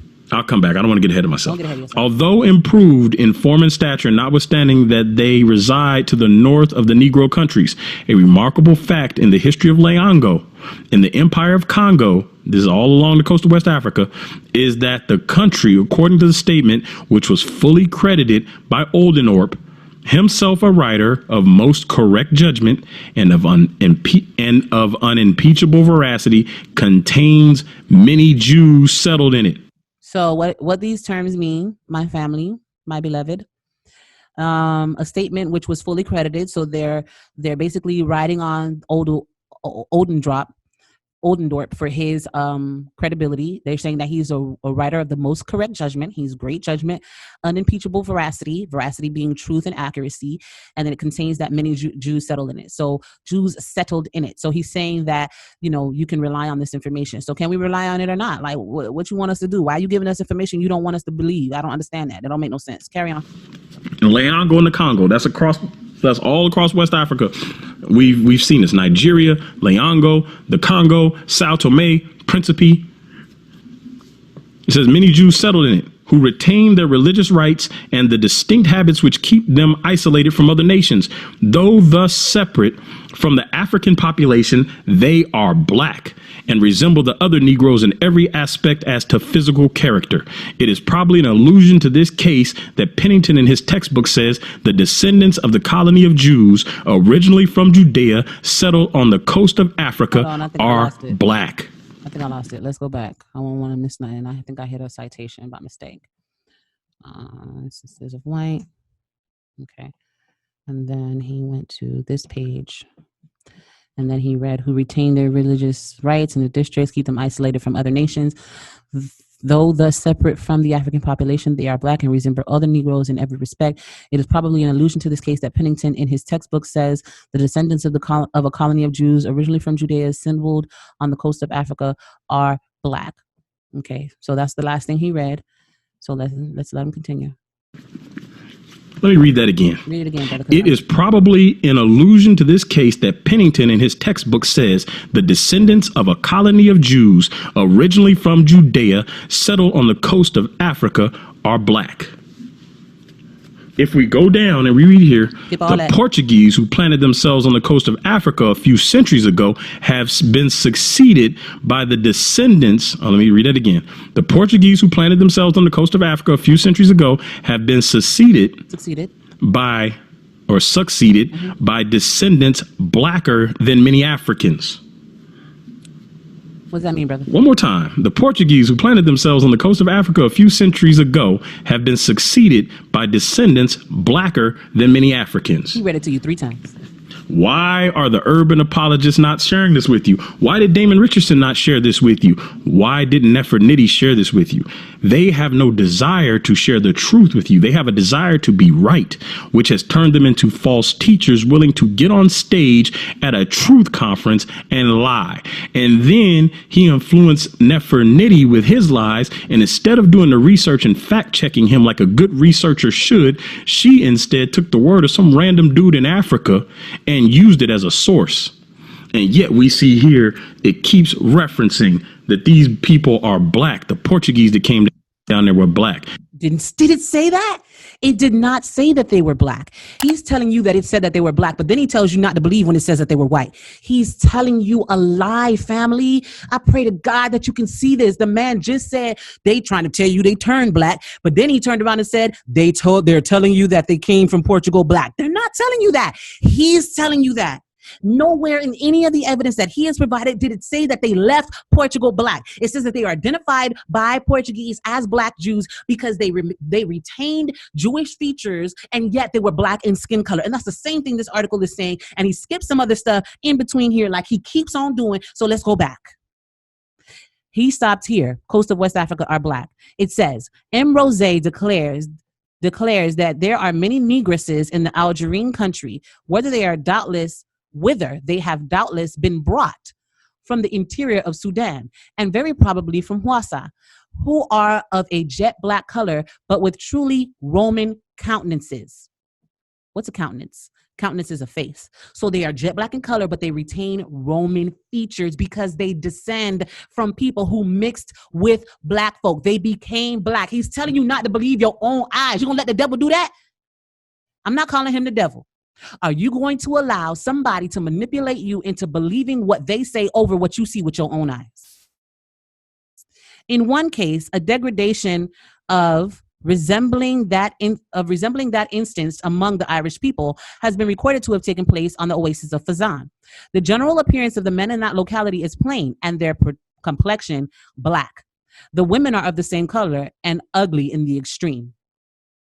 Neither sex is remarkable for figure, height, strength, or vigor, or activity. They have a very peculiar cast of countenance, which distinguishes them from other blacks. Their cheekbones are higher and more prominent. Their face is flatter, and their nose is less depressed, which means they point out, and are pointed at the top of the nose than other Negroes. Their eyes are generally small, and their mouths an immense width, but their teeth are generally good. Their hair is woolly, though not completely frizzled. They are dull, phlegmatic people with black skins, Negro faces, woolly hair, a people descended from the white tribes of Arabia who still speak the language of that country. Remember that these other articles that he said, well, they speak some Hebrew words, also said that they spoke Maghrebian Arab. They also spoke Arabic words. These are a mixture of people. These are white people coming down. These are Arabs coming down. These are white people who are mixing in and becoming black over time. That's why the sentence that he read to you 3 times says the Portuguese who planted themselves there on the west coast of Africa a few centuries ago have been succeeded by descendants blacker than many Africans. They're giving you a comparison from when they first got there to the generations thereafter and how they're so black now. They become black over time, but he's telling you not to believe the very article he's putting in your face. Don't let somebody else think for you, man. Don't let somebody else think for you. I'm about to press play in a second. So he read that to you 3 times and then he gave you his own interpretation and told you not to believe what the same article he's quoting reads. Let's move on. The Jews were expelled down there were black. It doesn't say that. They're keeping the Sabbath. It's the exact opposite. So let's go down here. So if you find that, and so he needed to make you believe that the last thing wasn't true, but only partially true in order for him to make this statement true. So if you believe the last statement is true, it once again desensitizes you and puts your guard down so that you now begin to accept the next article that he's about to present to you and interpret it the way he wants you to interpret it. If your mind has been brought along, I do a lot of study on how the mind works. If your mind has been brought along from that point to believing, if you allow him to override your prefrontal lobe and think what he wants you to think, then it's easier to hypnotize you and persuade you to believe as he wants you to believe this next article reads. So we're going to pull up the next article and an account of the origins. Yes, this is in his description. All right, he's moving on. Let's let him talk like we do. In the reference to the black Portuguese, of course, you want to keep looking. So this is an account of the origins of the slave trade. And I went ahead, for those of you who watched the video I did, I went ahead and and spelled some of this stuff out because the S's and the F's look alike and the font kind of like jumbles together after a while and it's hard to read. So I went ahead and retyped the parts of this that I want to point to. And again, description, the links are in the description. You can read this for yourself, take your time, go over it, however you want to do it. So King John II in 1491 expelled all the Jews to the island of St. Thomas or Sao Tome, which had been discovered in 1491, and 2 other Portuguese settlements on the continent of Africa.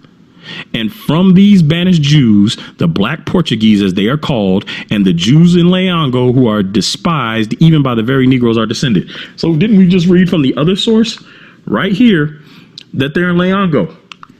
And then we see, again, a different source telling you that the black Portuguese, as they are called, the Jews and the Jews of Leongo, who are despised even by the very Negroes, are descended. So we're just going. Hold on, let me get out of full screen. I just wanted you to be able to see that up close. Remember, he just told you again, he lied to you again and said he misinterpreted this for you and told you what it means that these people were black when they left. But it doesn't say that. It says that they resemble them, but that they look white because they descend from white people. Portuguese Jews planted themselves, became black. They have been succeeded by descendants who are much blacker. They became black.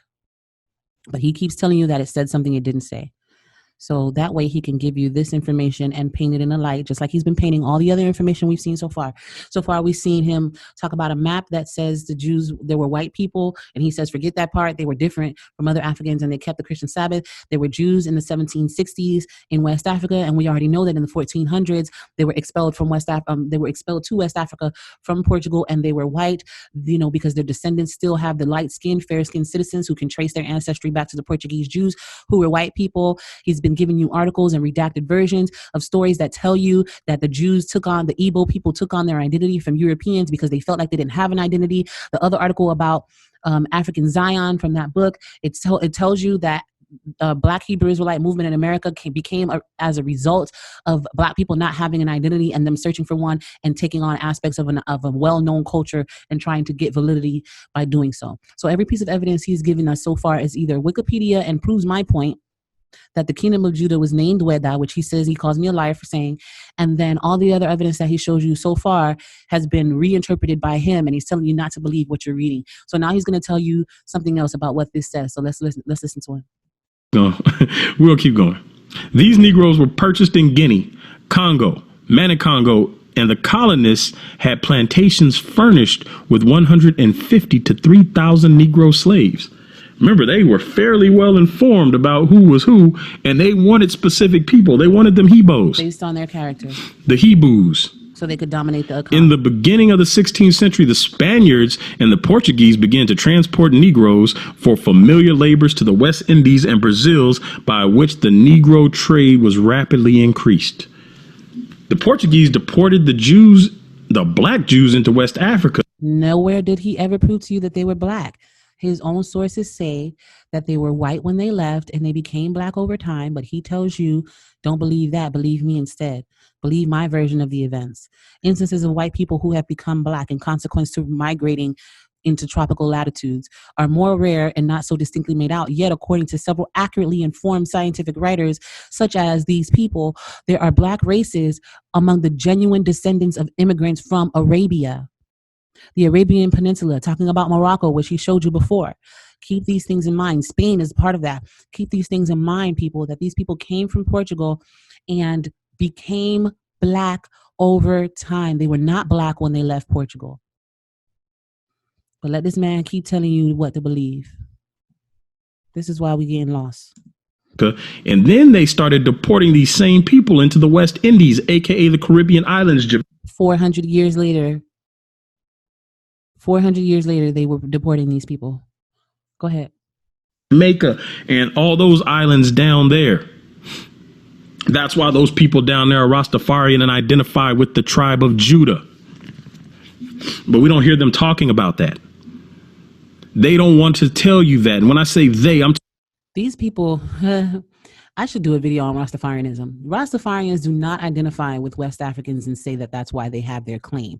If anybody who knows anything about Rastafarians knows that they take their claim from Ethiopia, which is a very Jewish, the Falasha Jews are very visible and present over there. And they take their claim from the idea that Haile Selassie descends from Menelik, who is the son of Queen Sheba and Solomon. It has nothing to do with Jews being in West Africa.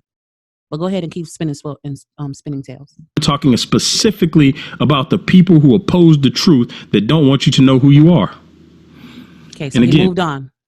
So now we have to go back because he just fed you a narrative. And he has a habit of telling you what to believe about the things that you see. So now I'm going to break down what he just read to you and told you what it says. Just like he did with other things you could read for yourself, he told you not to believe. So King John II in 1491 expelled all the Jews to the island of St. Thomas, which had been discovered in 1491, and to other Portuguese settlements on the continent of Africa. And from these banished Jews, the Black Portuguese, as they are called, and the Jews in Luango, who are despised even by the very Negroes, are descended. So we have to take into account Old English and grammar. He read it to you like this. I should pull up an exercise on grammar and why it's important. I think I'll do that. Okay, so here's an example of why grammar is important. Because the way you read something, no matter if it's using the same words, tells you how to interpret the sentence. So the sentence here, if we were to take out all punctuation, it would just be let's eat grandma. And if you have a comma here, it says let's eat grandma. So the difference is grandma becomes the object of what you want to eat in the first sentence. And then here in this sentence, grandma becomes the person to whom you are speaking because of this little thing here called a comma. So interpreting what something says based on the commas is extremely important. Are we going to eat grandma, or are we telling grandma we want to eat? Just wanted to show you that as the basis for what I'm about to explain to you. So here, let me move myself out of the way. Okay.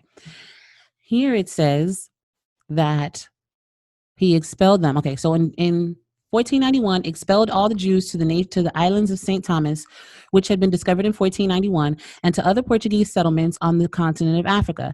And from these banished Jews, the Black Portuguese, as they are called, and the Jews of Loango, who are despised even by the very Negroes, are descended. Now, he read it to you like this. He said to you, and to other Portuguese settlements on the continent of Africa, and from these banished Jews, the Black Portuguese, as they are called. He put the Black Portuguese along with these banished Jews. But that's not what the sentence is saying. So it has here a clause here, are descended. Who is descended? That's the question. So we take the who is descended and we work our way backwards. Now, it says here that we're going to work our way backwards. It says here that the Jews in Loango, who are despised even by the very Negroes. Who are despised by the Negroes? The Jews in Loango. So if we were to strike this part out, we wouldn't need these two commas, and it would say the Jews in Loango are descended. From who? From the Portuguese who are banished, from these banished Jews, right? So then here, we can go further up, and it says, from these banished Jews, let's just strike, because we have an and here, which means we're annexing two different clauses, two different ideas. In other words, they could have, instead of putting a semicolon, they could have put a period here and started a new sentence here. Some of you will understand. I'm hoping I'm breaking it down for y'all. I don't want to lose anybody. But he could have put a period here. It could have said, King John II in 1491 expelled all the Jews to the island of St. Thomas, which had been discovered in 1491, and to other Portuguese settlements on the continent of Africa, period. And then it could have started with, from these banished Jews, the Black Portuguese, as they are called, and the Jews in Loango are descended. From these banished Jews, the Black Portuguese are descended. The Black Portuguese, as they are called. Remember, they are called Black Portuguese by the Black Jews by the Portuguese. I'm going to show you that other thing. Hold on, I got to get out of this. Show you the other thing that we read in the university situation. Pero ¿dónde está? Universal here. It says here they have a pronounced Semitic nose. They have a Semitic type. Their eyes are different. They look like white people. They have Semitic facial features, but they are called Black Jews. Here it is telling you that the Portuguese planted themselves on the west coast of Africa, have been succeeded by Black descendants. They were white when they got there. They are fair-skinned descendants, and they can trace their ancestry Black to the Portuguese who were expelled. That is no different from what he's reading to you now, but he's interpreting it for you. It is telling you that these people are descended. The same thing the other thing just said. They are descended. The Black Portuguese are descended from the banished Jews.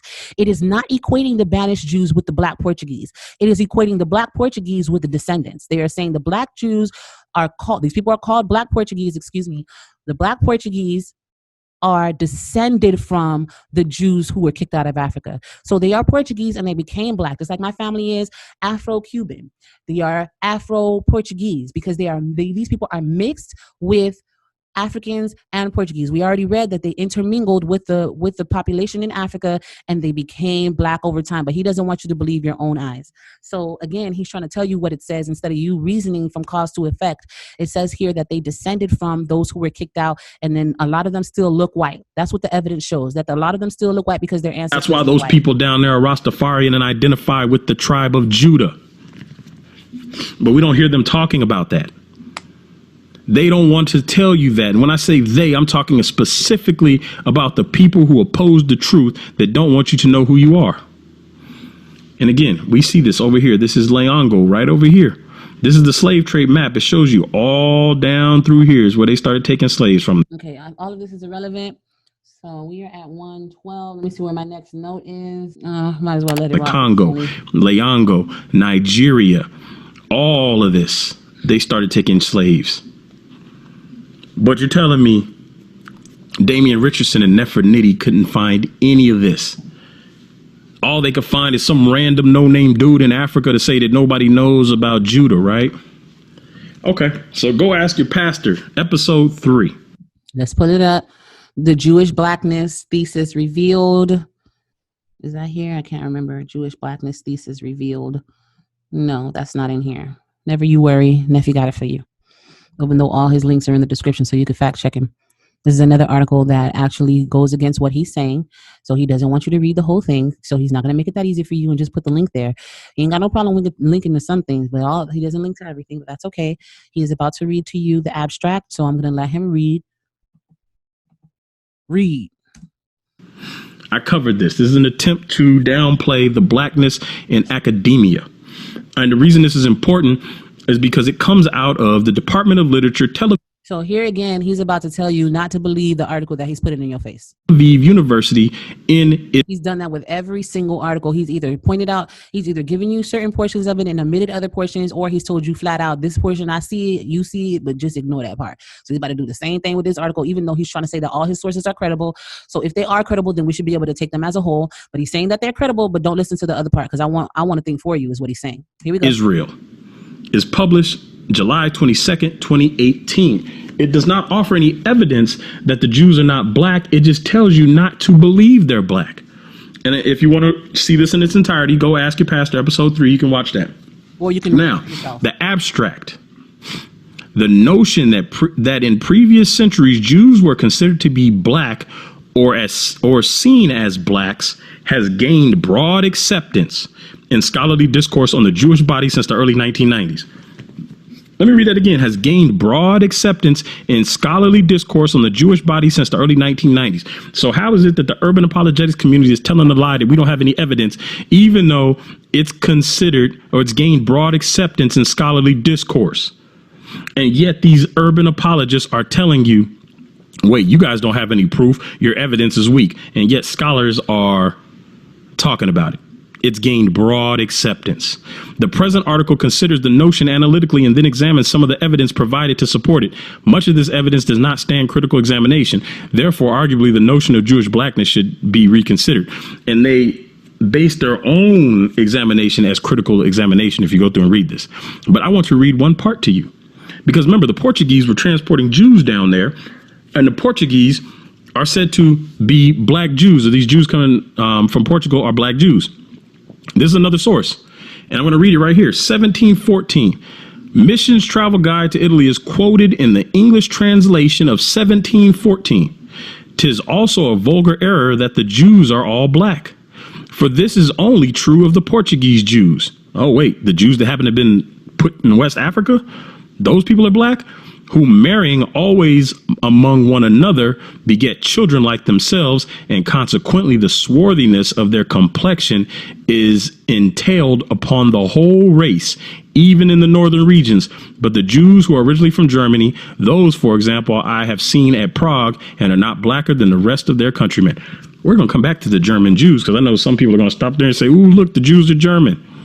We're going to come back to that. We don't want you to think there's evidence. And I'm going to show you again, I'm bringing all the receipts. The white. German Jews and the Portuguese Jews didn't get along because the Portuguese Jews considered the German Jews to be dishonest, law-breaking, lying thieves. And that's fact backed up in the sources I'm going to show you. They remained separate. So Henry Kissinger, so now we see that they're black. So he's moved on. Now, he told you to read that part of the article because, once again, it serves his agenda. He told you to read that part of the article, but he doesn't want you to believe anything else the article says, and don't think for yourself. Let him think for you. And he's giving you the impression that German Jews are white. Nobody argues against that, right? German Jews are the ones who went through the Holocaust. They're white. Everybody knows that. So he's trying to make it seem as though the Portuguese Jews and the German Jews remained separate. And they did, according to his own evidence that he's about to show you. But the point is, it's saying here that it's an error to think that all Jews are black, right? And then it says, this is only true of the Portuguese Jews who are marrying always amongst another. They beget children like themselves, and consequently, the swarthiness of their complexion is entailed upon their whole race, even in the northern region. Swarthiness is not blackness. Swarthiness is like a ruddiness. It's like being tan. It's dark skinned. It doesn't mean black. And in several instances throughout history, it's telling you that there are people who are darker than other people. Like, for example, they say Italians are more swarthy than other individuals because their skin is darker. But it doesn't mean black as though like black. Notice you never see anything in here that says black. You see darker. You see dark. Okay? Swarthy. So that's what they're saying when they say black here. They're saying that they're darker. Now, let me ask you this. Let's just read it for yourself. Don't allow me to think for you. Don't allow him to think for you. Read it for yourself. But the Jews who are originally from Germany, those, for example, I have seen at Prague, are not blacker than the rest of their countrymen. Why would it say blacker than the rest of their countrymen? Are the German Jews black? He gonna argue you down that they white. They're white, but they're not blacker. So again, swarthy doesn't mean black. Swarthy means dark. And in this instance, the word black is being used as dark. It doesn't mean black. That's like a European who goes on the beach and gets a tan and then gets up and says, "Oh, I'm so black." Are they black? They're not black. They're just darker than when they got there. And so this is what this is saying. Read it again. But the Jews who are originally from Germany, those, for example, I have seen at Prague, and they are not blacker than the rest of their countrymen. They are not darker than the rest of their countrymen. They're still white.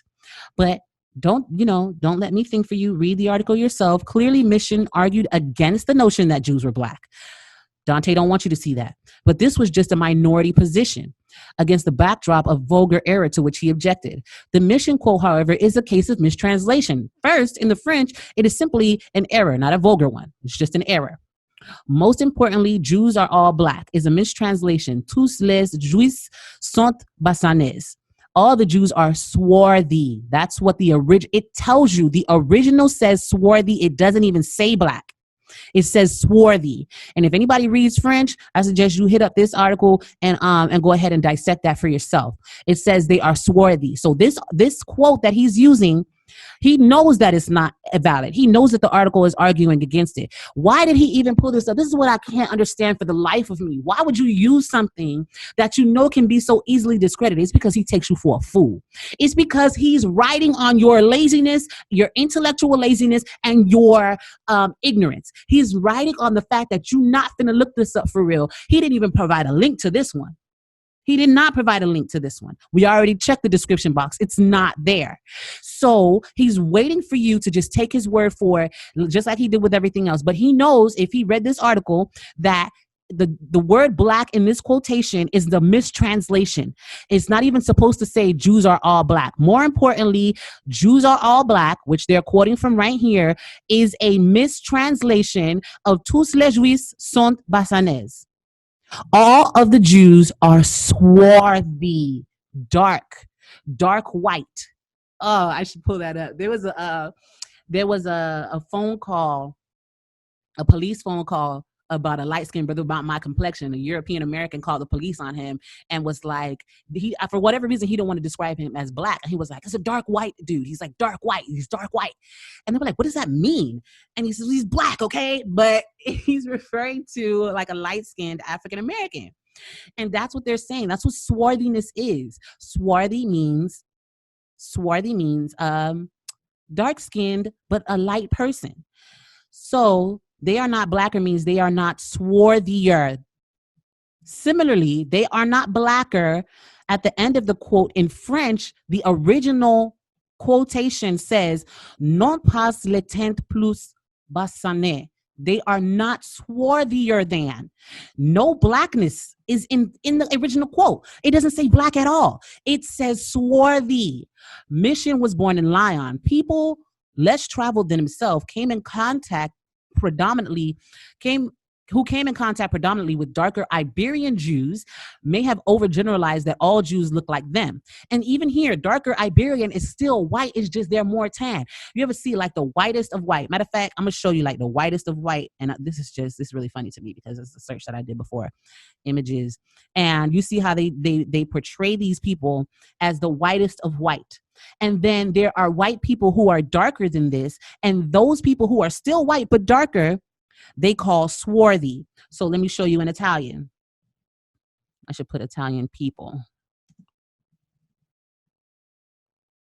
This is a swarthy individual. Compared to that white Moses I just showed you, they would say that he is swarthy. He is darker than the other person. Is this a black man? Is this a black man? No, they would say that's a swarthy brother. So, I mean, well, he's a brother to me. Humanity is a brother. I ain't got no racism issue, so I can call him a brother. Ain't no problem for me. But let's go back to where we were just at, right here. And it says he came in contact with darker Iberian Jews. He may have overgeneralized that all Jews look like them. And then having seen lighter Ashkenazi Jews in Central, your Ashkenazi, those white Jews. He wanted to set the record straight. This is a far cry from any Jewish blackness. So here's another source that Dante gave you that is a mistranslation.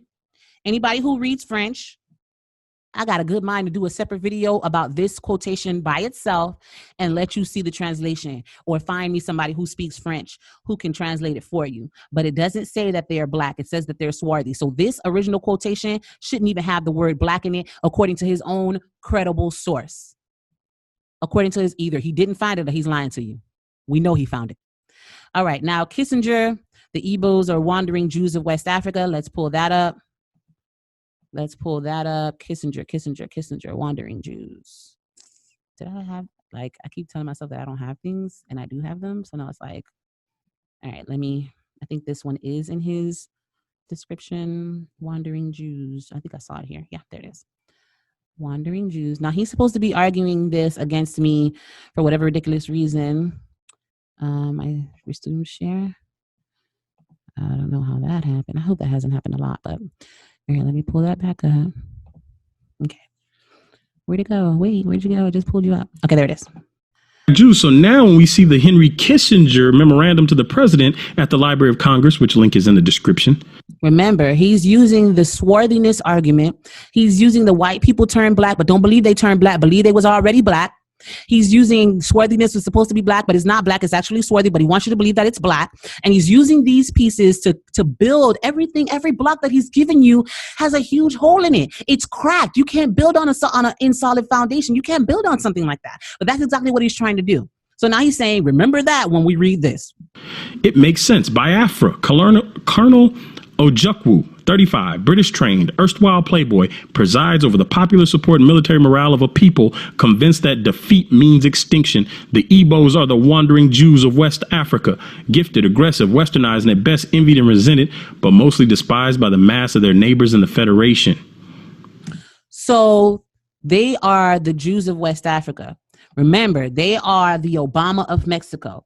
They are not saying that these people are literally Jews. They even tell you why they call you the Jews of West Africa, because they are gifted, aggressive, westernized, envied, and resented, just like the Jews of the Bible. They are gifted, aggressive, envied, and resented.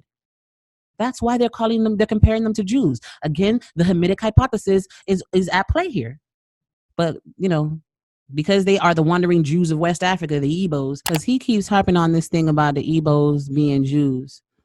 And I just want you to see in his own article that he pulled up from Wikipedia, the Igbo-Jews, whatever, right? This is an article in Wikipedia where it says here that the Igbos, remember that they're trying to get acceptance. They're trying to validate their own history. They're trying to get affirmation. So they assimilate and appropriate the Jewish history and culture for themselves. And then it says here that they're changing some of their views and customs to adapt themselves to Israel. They're trying to adapt themselves to Israel. He's pulling this up, but he didn't read this part. Daniel Liss is explained in his article that Igbo-Jewish community is assimilating themselves to the Orthodox Judaism in a movement to be accepted in Israel. They are not currently accepted.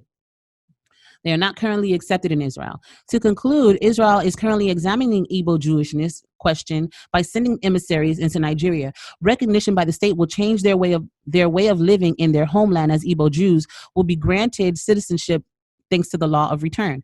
Indeed, part of the debate about recognition is linked to the citizenship question, as some scholars in Israel and Israeli elite argue that some Igbos pretend to assimilate themselves with the Judaic movement in order to become able to be legal inhabitants of the state of Israel. So they have an agenda. However, this issue of whether or not the Igbo Jews should be recognized as part of the Hebrew community does not seem to be taken seriously, or does not seem to be being addressed seriously by the Israeli state, as no serious investigation has yet been launched. They don't even consider these people Jews. But yeah, he's sitting here telling you that they're Jews. They got this idea from the Europeans who told them they were Jews, from Christian missionaries who gave it to the clergy under the influence of the Hamitic hypothesis, and the clergy then in turn gave it to the congregation. And these people were assimilated and appropriated the same way that African Americans are doing today. This is January 28, 1969 memorandum to the president. Let me check my notes, because I think now he's about to start getting into, his Yeah, so I didn't skip much. Just moved on to like a minute or two ahead. Knows about Israel. Now, he's mocking me for using the dude, the African who knows his own culture and told you that they said the way it died. He didn't read that from Wikipedia. Dante read it from Wikipedia, but the dude in Benin knew that already because this is part of his own history. And then Dante agrees with him, even though he calls him a liar. Nigeria knows about Israel, but this little sliver right here doesn't know. Nobody else knows.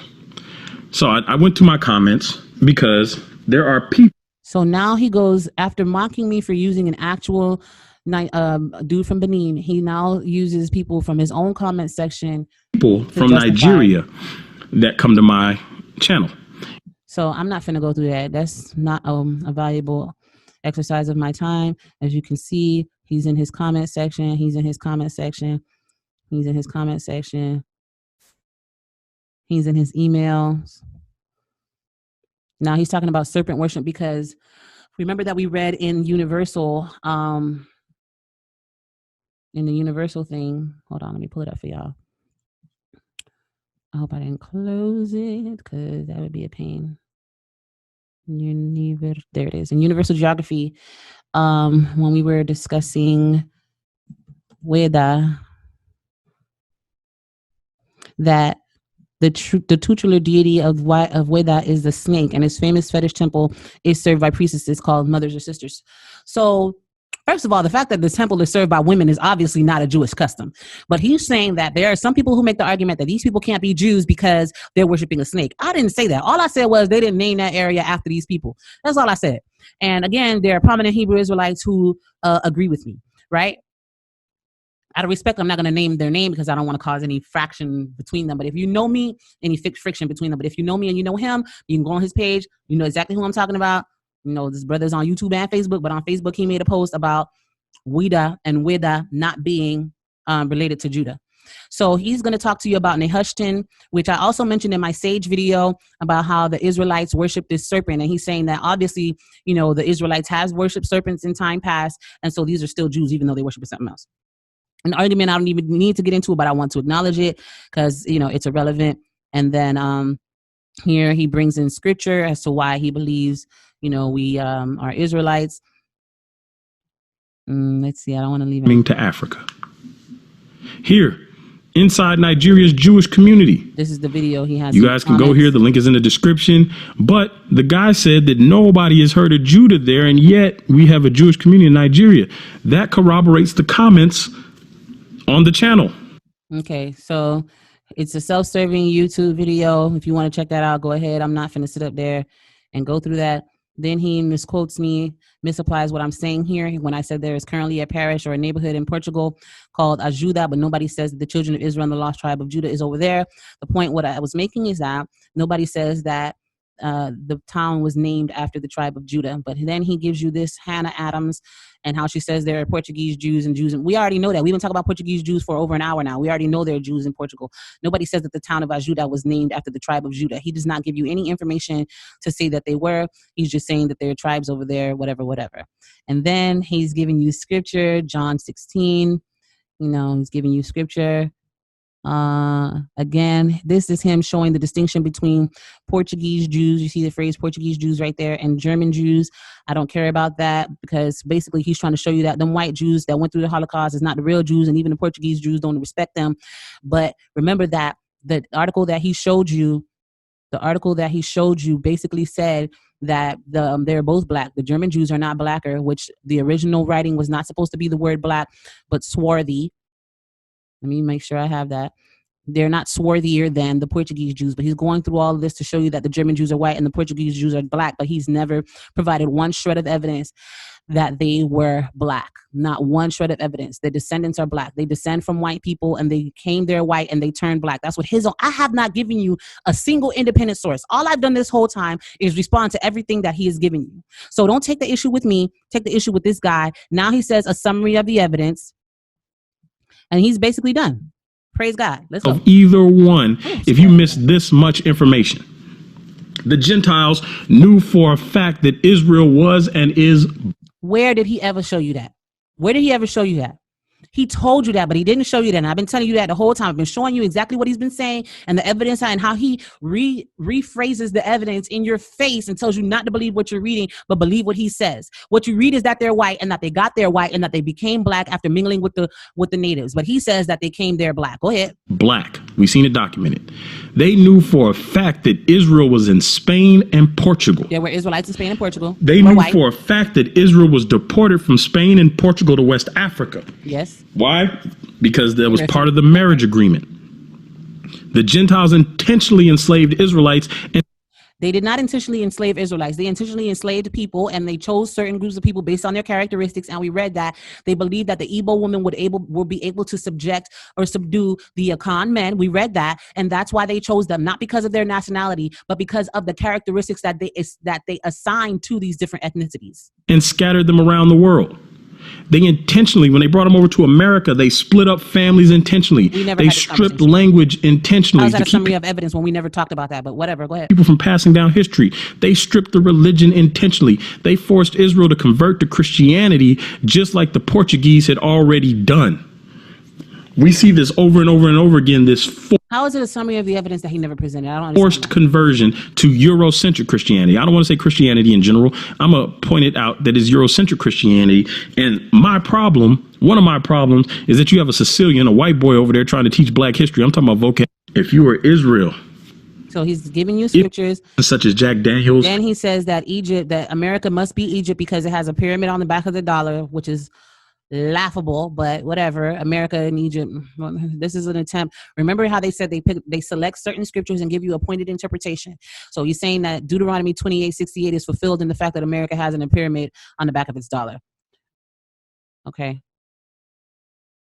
The Lord shall bring a nation against thee, swift as an eagle flieth. Eagle in the Bible means a bird of prey. It doesn't mean a literal eagle. You can look that up for yourself. I'm gonna do a video on that. But I'm not here to argue against that. I'm here to argue against the facts, not his interpretation of the Bible. So let me give you some scripture of my own. Hold on a second. Because I hope y'all realize what happened. He gave you a summary of the evidence that didn't even summarize what the evidence actually said. Same thing he's been doing all this time. I'm going to give you my own summary of the evidence. Most important thing you guys need to remember is, well, let me do the summary thing. I've done it a couple times, but I just want to make sure that if you're still here, you understand exactly what took place. So he told you, first he went to Wikipedia, then he went to Wikipedia, then he went to Wikipedia, then he went to this article, where is it? I might have closed it already. The pink article that talked about the original inhabitants or whatever, and how he only read for you certain portions and left out the part that said they had no history of being from somewhere else, that the core were the Igbo and the people that are around came from other places, but in the middle, they have no tradition of being from somewhere else. He omitted that part. He left that part out, and then he put a screenshot for you of a small redacted version of the Proto history of the Jews, which screens I probably closed because I didn't want to keep them up, keep them in the way.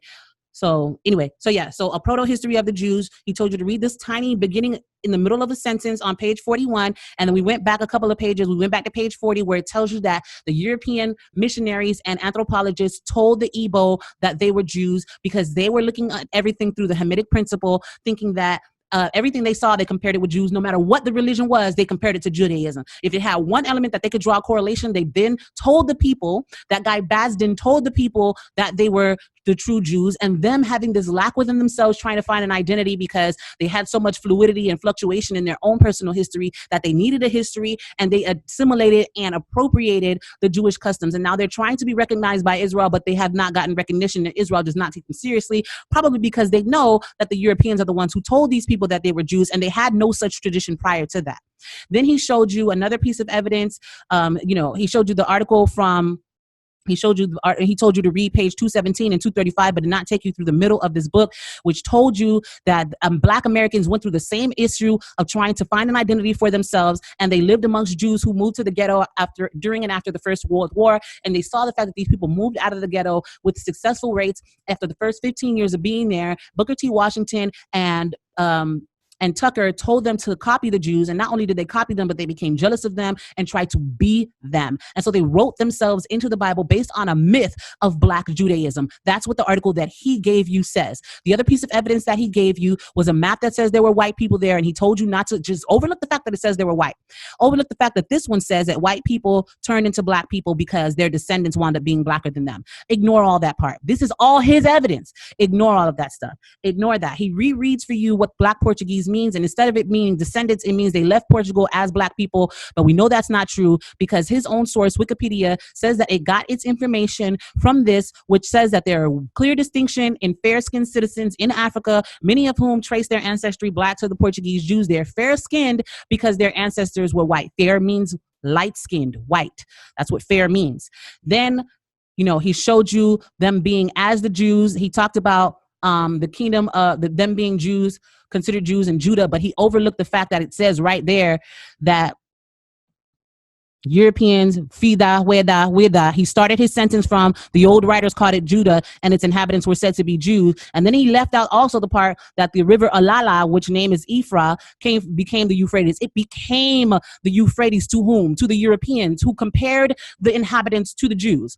Furthermore, the people of Weda were slave catchers who went into the interior and captured Igbo and other peoples and sold them off into slavery. So Judah could not have been named after the tribe of Judah, which is what I said from the beginning, which is what he admitted in the 15-minute mark and the 7-minute mark when he said the name of Weda, no, not the 7-minute mark, the 10-minute mark, when he said the name of Weda comes from Weda, an anglicized form of the Benin word, which is the same thing I said in my video.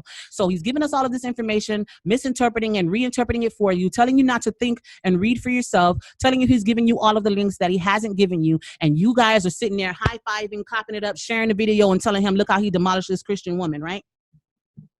So I take this very seriously. Like I said, I don't take it personally because I know that this is spiritual. And I'm praying for you guys that your eyes are opened and that you see the truth and that you stop letting somebody else think for you. The truth of the matter is that in Christ, there is neither Jew nor Greek. Now, what does that mean? That doesn't mean that you don't accept your history because my tagline, once again, is Christian Black Woke. I even have t-shirts to that effect. Matter of fact, I'm going to show it to you. NeferNitty.com/shop. This is my t-shirt.